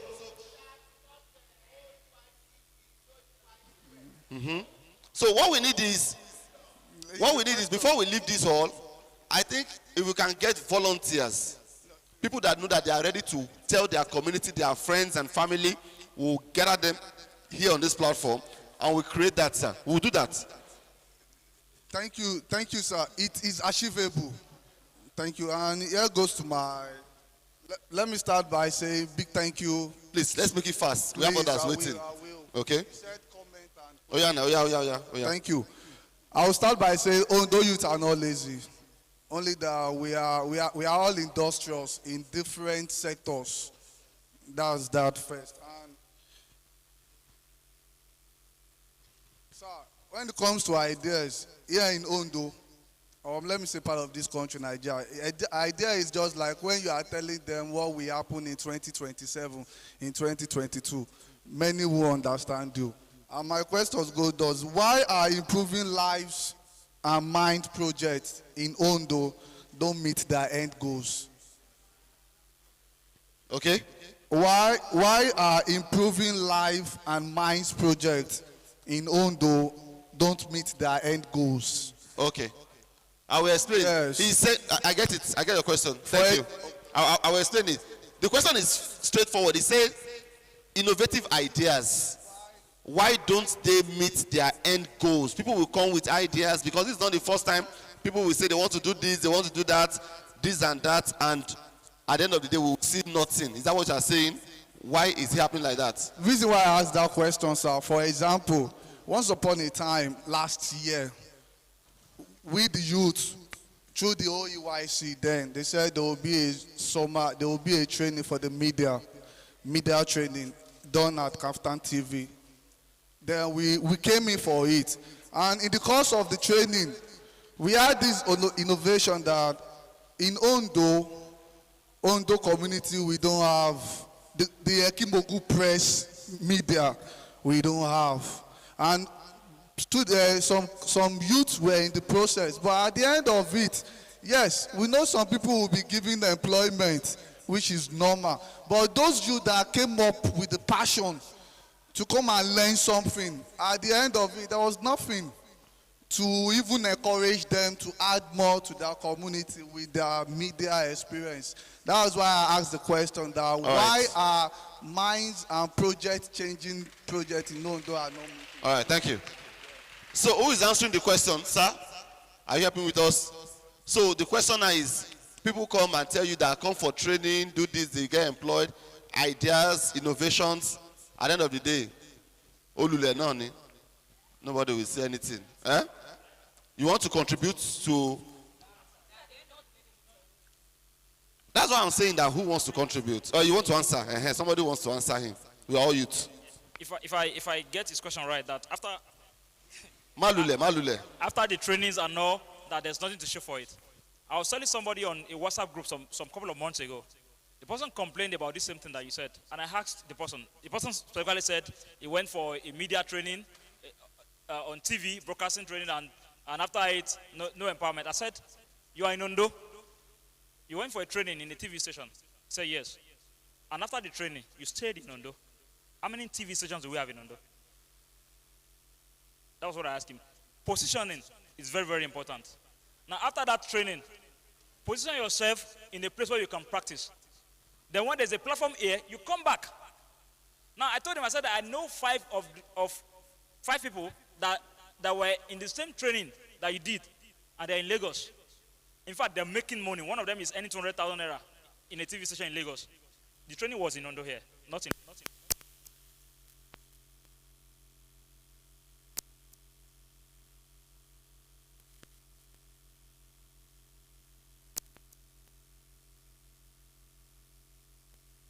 To start practicing it. But when you position yourself, after a while, things will get better. All right, to your contribution, our time is fast spent. You say you have a contribution. Now to or mine, question. To mine is question and contribution. Now somebody among the panel said that investors are scared of trusting people, right? Their money. I agree with you when it comes to those in diaspora that are not here, that don't really have access to the 50% that are good in what they are doing that they can invest in. But when it comes to those here, I'm sorry to say this, everything about in Ondo, one of our major problems is everything is political. We need to separate politics from development. Until we learn to do that, we won't develop. Okay, now, this is Archbishop. He's into movie production. He has short movies, AMVCA. What proof do you need? What else do you need to know that he's good at that? Now, all you need to do is sit him down. Okay, how can I invest in this? How do we go about it? How can we make money from this? And when he's able to convince you, you start investing in a little way. Now, those in Ondo here that have the money that can invest in people are seeing the products that they can invest in, day out. But they won't. But trust me, when it comes to when they need your services, the same you that they can invest in and they're not investing, when they need your services, they will still want you to render that same service free. Okay. So how do you now make money to invest in yourself? They're not investing in you, no problem. Nobody owes you anything, no problem. But you are now investing in yourself.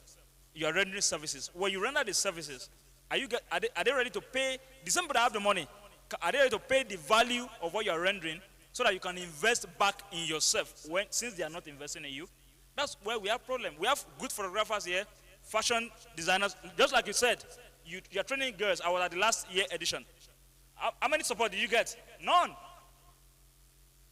But we can only, now we need her when it becomes political. Then we come and invest in that thing when it becomes political. But outside politics, when it's not political, are we investing? This is the man that gave me the first check for my music, Ayami. He's here. He invested in me. He is not a politician. And he has done that for several other people. We need to start little by little, invest in people. And when you need their services, pay them well so they can invest in themselves. That is when others will be encouraged to invest in themselves because they know they will get the value for what they are doing. Thank you. All right, thank you very much. I'm happy with the youth. Our session is sweet, sir. Our session is sweet. All right. All right, good afternoon, sirs and mas. Thank you very much for this opportunity. We do really appreciate it, ma. And I'll be starting with the question asked the other time about our youth being lazy. I am born here in Ondo for the past years now, and I can say obviously out of the 100% of the youth here in Ondo, I can say 50% of them are very, very lazy. Like very, very lazy. I'm so pained. Like seriously, I'm so pained looking at the chairs. They are empty. Most people here today, they are old men and women. Like, I'm so pained. Like, why are we organizing this program? We don't need the old people here any longer. Their generation is gone, not gone in that sense. We need youth that can foster this agenda. We need youth that can foster this innovation. A lot of our youth today, they are all going about with trending. They want quick money. They don't want to push in their own self potentials. They don't want to push in their own self potentials. So my contribution is that if we can go to all these schools for orientation, like my other colleague said the other time, the main thing I think that can solve this issue in Ondo is mind transformation. We need a lot of mind transformation in Ondo. A lot of mind transformation. And how can we do that? We have our schools, we have our worship centers. Our parents can push these people outside. Our parents, they can push these people. Let's go to our worship centers. It's not just for worshiping alone. We need, because in a society, the people who fosters things in the society and make the glory shine brighter is those people living in the society. Because I look at Abuja, I look at Lagos. What makes it different? The people, the mindset, the people in there. So I don't blame people coming to Ondo, because I was listening to the diasporas the other time. They were scared of coming back to Ondo. If I'm in their shoes too, I would be scared, because nobody wants to invest money in things that are not futuristic.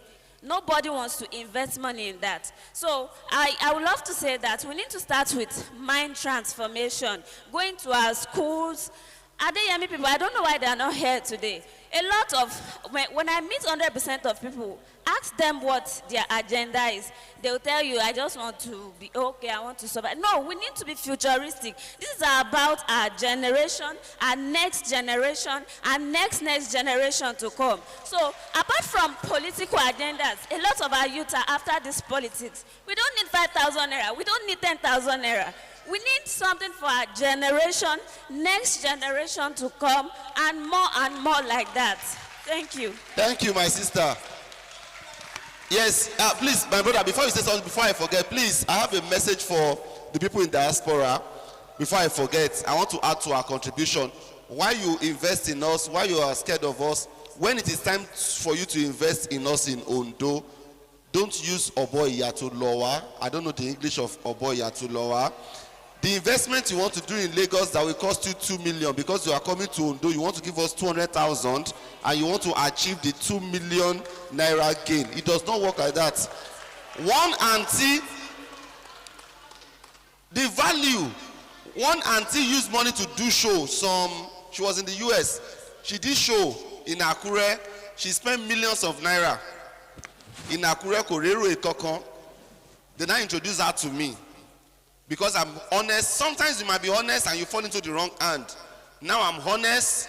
I want her to come and invest in Ondo and the rest. This woman was now giving me stipends. I was now doing buga that she wants me. I was like, but what she buying Tom Bikoni? But about one ball Ondo town, a mama fee bad monkey to iron us. So if you want to invest in us, I'm begging you, invest in us the right way.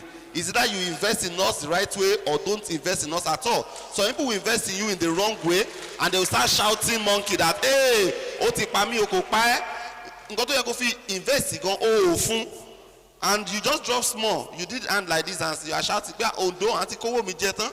If it's in Lagos, we will give them bigger money. So I think to our investors in diaspora, they should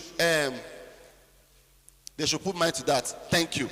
All right, thank you very much. I am Julius. I'm a photographer. My contribution is to the youth. Please, information is key. Information is power. One of my brothers said something that there's something that Tony Elumelu usually do. It has happened in Ondo here. And then when it happens, we were about 189 that applied out of the whole youth in Ondo. And then the banner was pasted, there, out there, for more than a month. When I saw it, when I applied for it, Ondo City Enterprise Contest, when I applied for it, I saw it on someone's status. And I had to follow the link, and I applied. And then the first day, during the pre-screening, I gained something. We had 3 days camp. Those who came, about 60-something youth came. They gained something. We went for another 2 weeks boot camp, which we were hoping to see investors that they will invest in us. We know it will happen. It's still coming. During that 2 weeks, there are so many courses which I know because me, I've been going to conferences in Lagos. I've paid 50,000. I've paid 70,000. And every time I'm going there, I will leave my work. I will leave my Ozu. In the morning, I will go. They will teach us operational management. According to what Mr. Dixon was saying, that they cannot invest in you, that you cannot manage business properly. You don't know how to keep stock. You don't know how to do marketing. And then you want investors to come and invest in you. We have thousands of youths. How many applied? 189 applied. And then out of those who applied, I was hearing, but what I've gained from the training, I was telling a colleague this afternoon when I came that I have applied 2 in my business and it works. Yes, and it has worked for me. And then there are so many things that we still work, which we were taught then. So youth should always take information important. Like this summit, I don't expect seat to be empty. I expect here to be filled because what they are trying to impart in us is what we are going to be paying for if it is in Lagos. If you should go to Lagos Business School, a course can cost you 500,000. A brother of mine went to Orange Academy. I know how much he paid. I was the one that usually paid his fee. I know how much he paid. So the summit you're talking about, something of such has come up. And I believe it will be coming up. I love Ondo. God bless those who are just doing it, picking it up. Thank you very much. Thank you. I love Ondo too. And Ondo people are supportive. They support you. Especially when you have business around there and you are serious about your life. Ondo people are wonderful. Dr. Nelson Oshugbero, lots and lots. Doctor, you are trying. So that I will not forget. I have to encourage people that are trying. You know, Ondo people, they will help your life if you are serious about what you do. Ma, your question or contribution? One Once again, I want to appreciate the organizers of this event. It's actually a very good one. God bless you, sir. And I want to appreciate every one of us that are still very much around. Thank you. The panelists, you're well done. My contribution, actually, it's going to be like an answer to your question that are Ondo youth lazy. Actually, the speakers earlier have said it. Yeah, a larger percentage of us, we are lazy, basically. And it's not their fault. You know why? It is high time we define this. Empowerment and intervention. They are two different things. I was opportune to meet some of the Ondo sons that are doing so well during the week, and they were able to explain that thing. And at that moment, I got to understand that. So most of this that people think it is empowerment, it's actually intervention. For a woman that wants to pay a child's school fee, you are giving her sewing machine, she will go and sell it immediately. Why don't you call her? Okay, you want to pay for your son's school fee. Account number, Skuda, group them. For those that are interested to invest in themselves, they want to learn. We have people that do free training. Contact them. When it is time for empowerment, call them, because they have worked with them. They know those who are ready to work. They know those who are ready to use those equipments. That is basically empowerment. Most of these things we see, they are just intervention. And it's going to continue like that until we are able to define it. Ondo youth, it's high time we wake up. Yeah, it is. We are all over the world. But the way we are hearing our name, are we even up to that? That is one thing we should always remember. The way if you are a true son of this soil, you will know that you know, we have the resources. Our land is still very, very much fertile. We have brain, we have talent. You know, sir, when I see you talk, when I see you crack joke, you do it like I just freestyle, like it's your normal life. And that is the talent right there. Abishe ekoshe comedy. That is just it. So if someone is investing in you, you know that you cannot run out of content. So it's high time we start discovering ourselves, know what we are doing. Because this is year 2022. If we are still at this level now, I'm sorry, you will be shocked that this Ado Ekiti, they will just run ahead of us. So basically, that's just my contribution. Thank you. So, Laura Kosha, Ibonsha Tumba, I want to mention intervention to launch empowerment, to share for one stray bullet, because you allow my Mafo. We are with you. Thank you so much. Thank you. I want to use this opportunity to thank everyone, especially the organizers of this program. My name is Blessing. So I just have one or two things to say. I've been at the back listening to what everyone has to say. But what I want to say is, I think what is key here is the place of mentorship.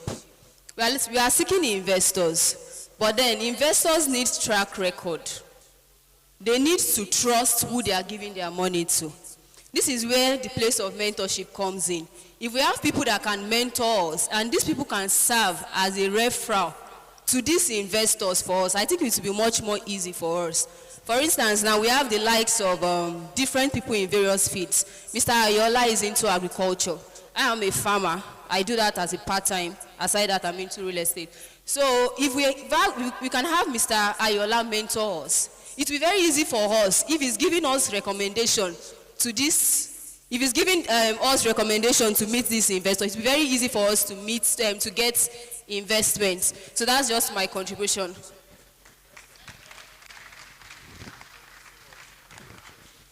Thank you. So, sir, we need mentorship, and it's part of the summit. Okay. Because he wanted to leave. Then I said, you know what? These are the youths. Let's be there for them. Okay. So thank you, sir. At least for about 6 of you sitting there, I know 5 of you personally. Dixon, then Folashade, I think you've written in one of our magazines before. The brother in the middle, I can't remember, maybe he knows me. Carolora, that's my baby. And hey, ID. Now we'll talk about our father here, Baba Comedian. You see, I want to commend them. They are the role models in Ondo. And you guys have to keep it up. For you to get there, it is not easy. It is not everybody that is on the stage. For you to be on the stage, it means that you have been, you've been sieved out of the shaft. We want you to be the one for us to be able to approach. Maybe you'll be the one to even refer people to us and say, okay, deal with this person. I have trained them. I can trust them. I was telling Dotun, like I said, it's my first time of meeting Donu for so many, for about 3 years now, and I know I've done quite a few things. But I was telling her, I said, I remembered the lady, Folashade, but you understand that I'm going to call her to sell. You've just sold yourself to me, even though I've not met you. And when I see you guys, I feel so excited and happy. I know he's got loads of comedians behind him, and you are the mentor to all these guys. You see, mindset is a big deal. If your mind, if you don't have that paradigm shift, you cannot get anything out of it. If even though tomorrow they say there's a summit for the youth, the question is how many of you are going to be here? It's a bit, we're a bit skeptical about that. And I believe one way or the other, we have to try. I've been around for a while, working with my team. And we can see that their mindset is being changed to what it was before. So you guys need mentors. The ones that that they have talent, they wanted to be somebody. Get them on that forum. Let the talking begin, you understand? And with this Eki Invest, people will do something. We just want a proof. We just want to see the proofs in you guys. Thank you very much, and enjoy yourself. Have a great day. All right, thank you, ma. Thank you so much, ma.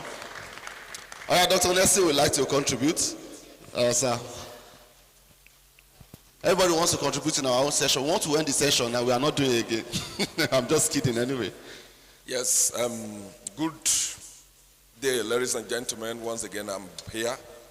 I know almost virtually everybody here, and I know what they have been doing in the community and in the society at large. And we have many of them like that too. Those are our youths that are ready to work. Unfortunately, most of them, I wonder why everybody have been saying our youth are not lazy. Yes, they are not lazy. I can attest to that because I know a lot of them that are very hardworking. But look at that fraction. What's the fraction, the percentage of those people that are not lazy? They are insignificant. I want to authoritatively tell you that majority are lazy. Yes, either you like it or not. That's the truth and nothing but the truth. But there are a lot that are not lazy. I remember about a month ago when Dixon organized this Ondo City contest. I was surprised to see over almost 200 people coming up on board. We did interview for them, a lot of them with beautiful ideas. Now, how many youth do we have in the kingdom? What is the percentage of those people among the youths? Most of them are these people that are going about with this entitlement mentality.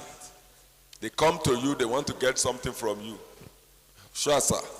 Baba Kila just said it. I was surprised. We talked after. I said, Baba, I never believed you could say this. Being a politician, and these are the same people you need to follow you. But being a man of this, he said, yes, that is the truth, and that is the truth. They will come to you, but sure, sir. Baba, to collect money from you. When you give them that peanuts, they salute you. Tomorrow, they are coming back again. Many of them like that. Let us change this orientation. Somebody talked about mindset transformation. That is the idea.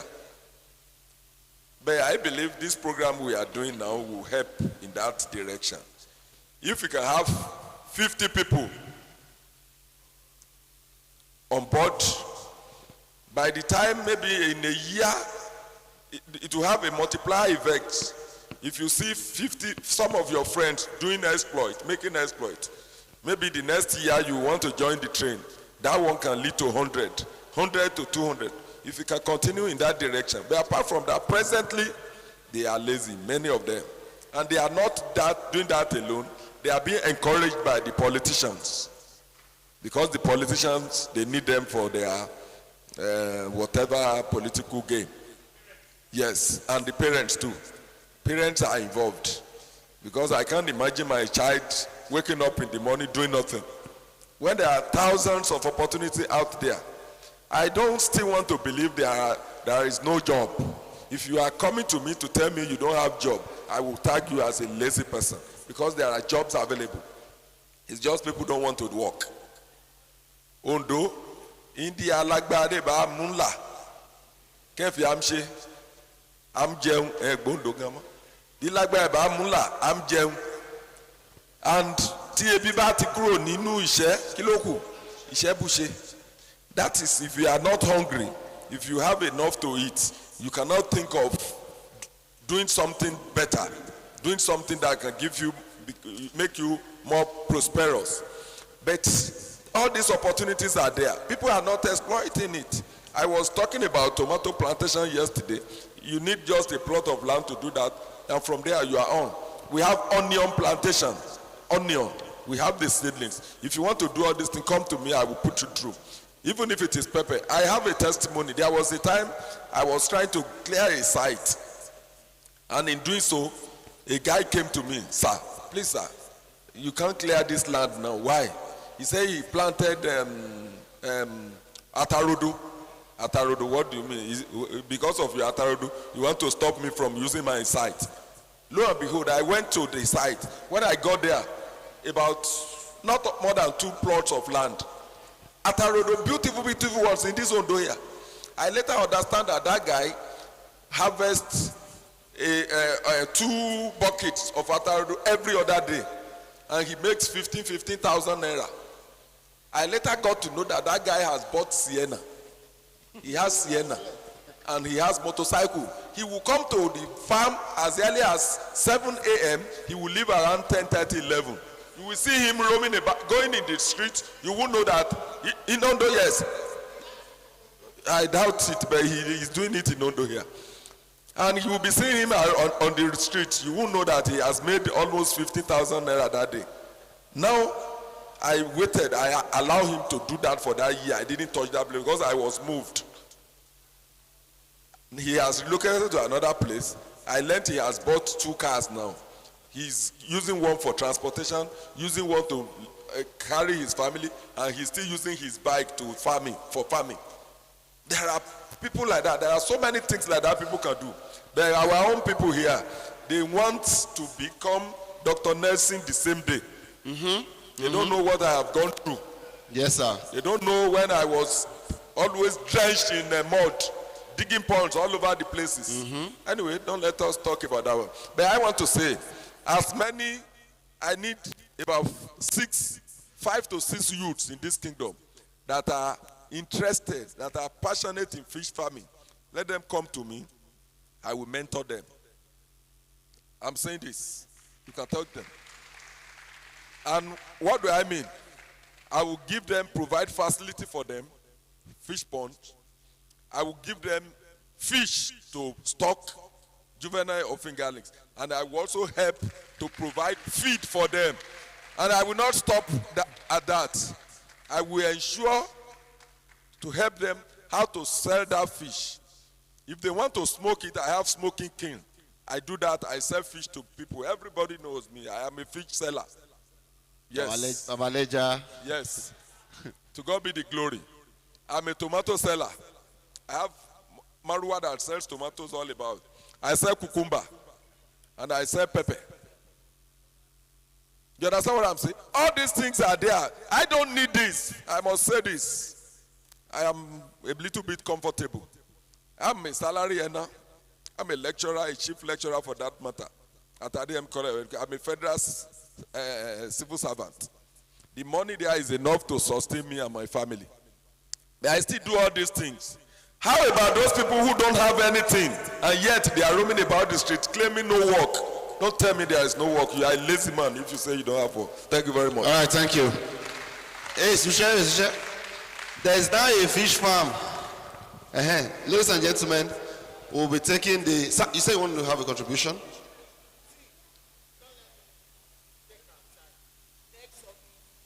So, sir, what we want to do now, what I suggest is, if we have youth here that say they are interested, so I think we should see you after this program. So if you're interested in this next summit and you think you can work to make other youthful youths to come around, not people that are looking for free empowerment and intervention because they need urgent 2K, we can bring them together and we have this summit in this town. We have people that want to create value. Yes, sir. There is value in Ondo. I tell people there is value in this town. So if you have people who are ready to create, please, once we finish now, see Dr. Akikwebi and let us see how we can move the youth further. Now I'll go to my panelists. Let's have your parting. What do you want to tell us before you go home? We have to go home now. Thank you. What I want to say to our people in diaspora, like, we are working on our mindset reorientation, and we also want them to work alongside with us. Then they should always remember something. Even to those of us that are youth, that are here, those of us that are here, I know a lot of us are planning to jackpot from the country because the country is not that. But there's something on your passport data page, if I'm correct. Even though if you become a British citizen and America, there's always a place there that has place of birth. So if your place of birth is from Ondo and you are planning to jackpot from Ondo, you cannot, that means you still have to work to make this place better, because that Ondo will always follow you everywhere you go. One of my friends asked, Dixon, what forms your interest about Ondo? I just said, because I cannot take that Ondo away from my identity. That's my place of birth. Even those of us that are not indigenous, but we are born here, we have to make this place better, because that place, if you become a British citizen, when they give you your passport, that place of birth will always be there. You cannot change it to London or to Bristol or to anything. Ondo will be there. So we just have to work to make it better. Thank you very much. I say that I want to say thank you to everyone for the contribution so far. We have also learned a lot. Then I was talking to my husband last night that the topic we have for today is youth leaders of today. Now, what do you think? Then he said something that when we were young, when it was our father's time, that it was youth leaders of tomorrow. That the youths of those, the babies of those days, they are now adults. That means we are leaders of today. So it is time for us to take action. We are no more in yesterday. We are in today. That tomorrow of yesterday is now today. So I will implore everyone that now it is our time. They say greatness comes to those that take action. Now is the time for us to take action.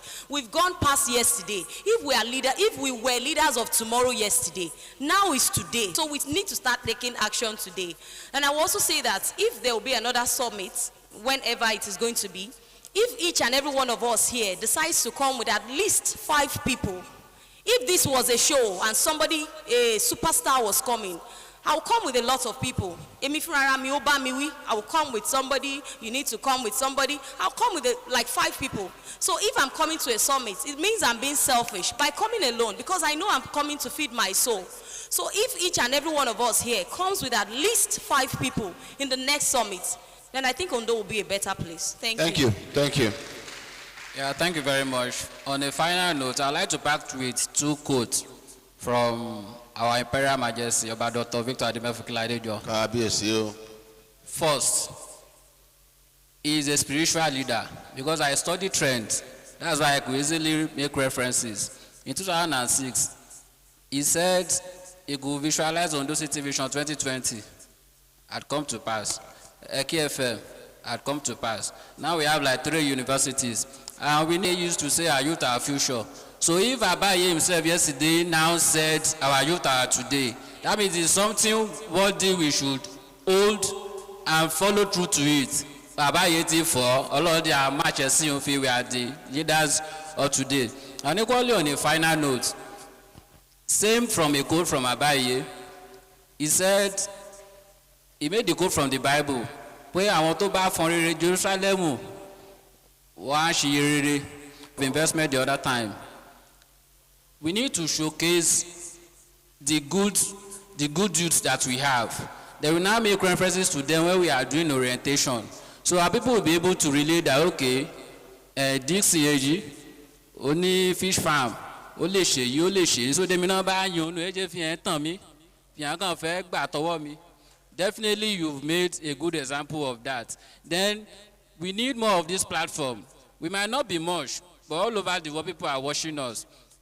If today we are saying we don't have good youth to invest in, and the organizers of this program are be able to fish out Dixon, who is into farming, I've been able to fish out Jewel, who is into makeup and the likes, hairstylists. So that means we have many of us. The problem is identifying them, promoting them, and showing them as a good example to the ones we need to change. That's my final parting note.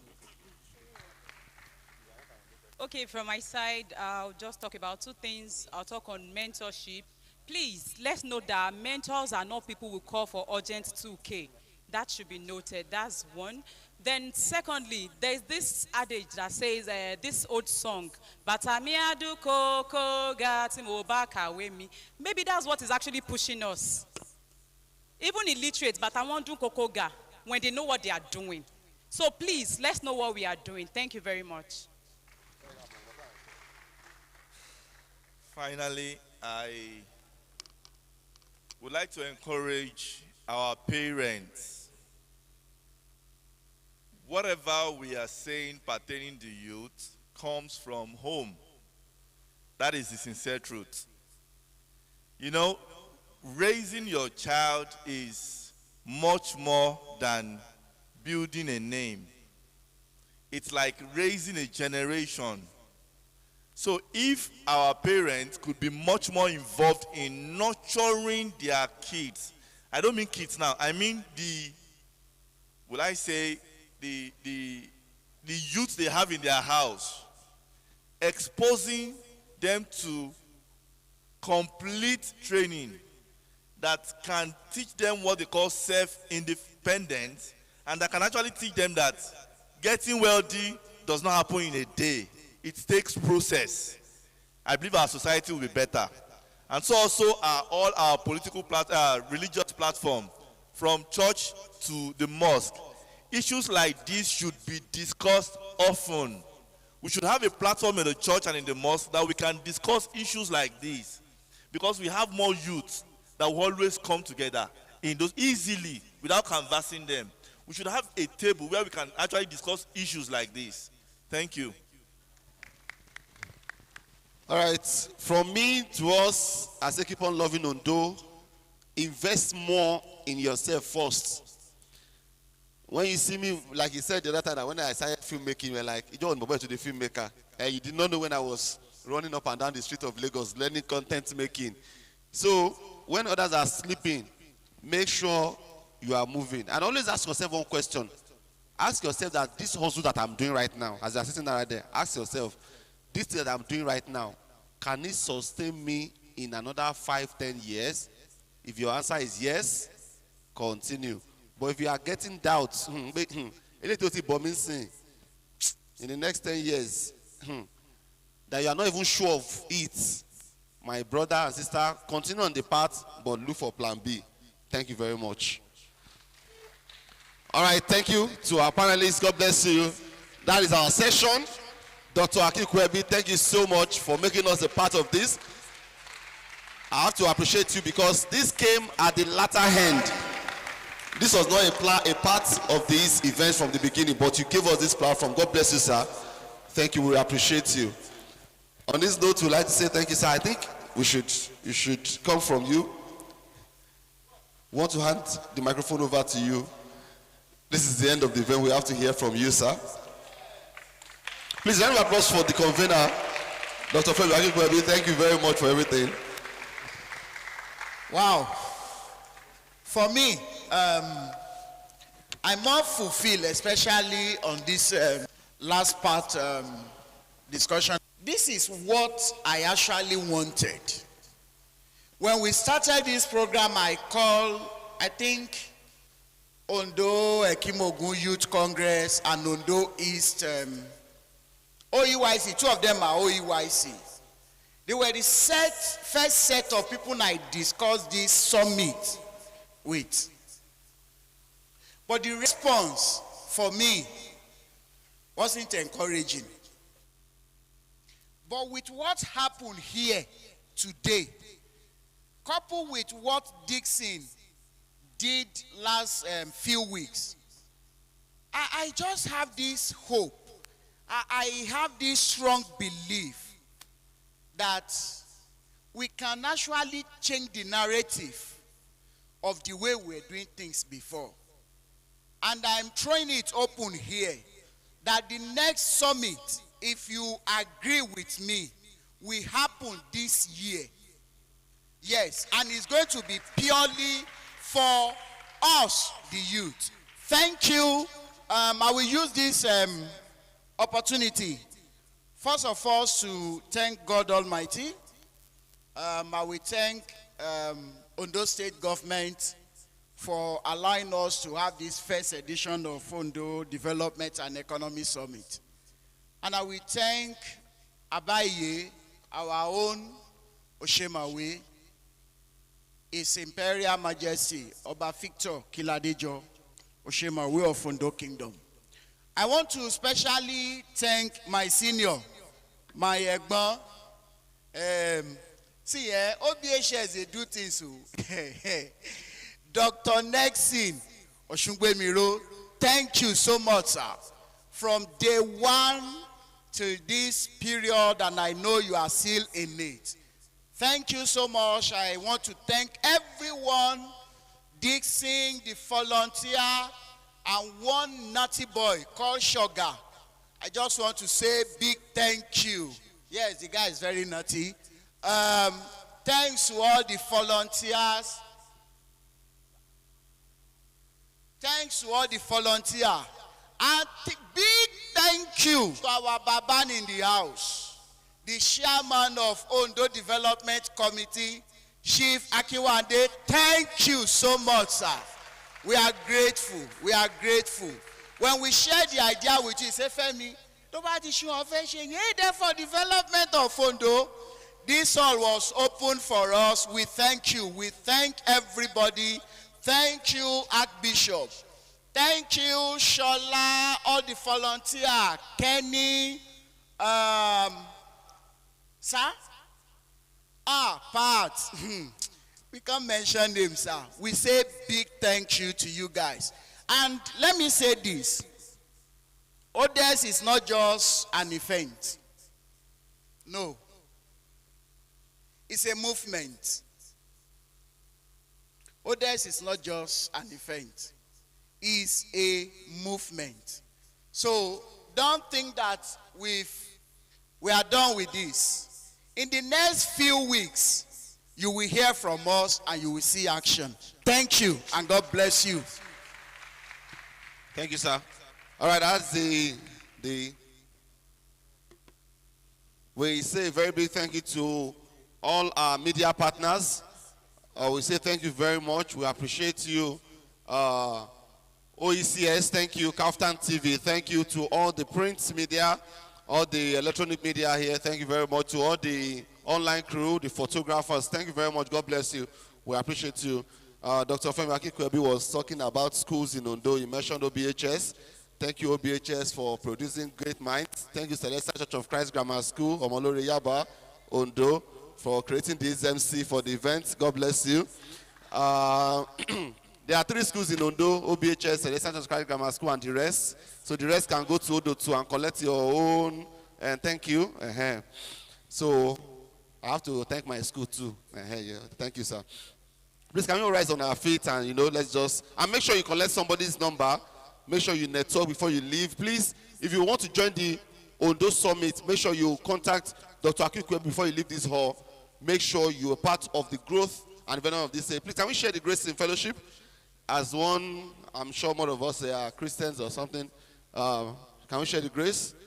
May the grace of the Lord Jesus Christ, the love of God, and the sweet fellowship of the Holy Spirit be with us now and forevermore. Amen. ODS is a success. Thank you very much, everybody.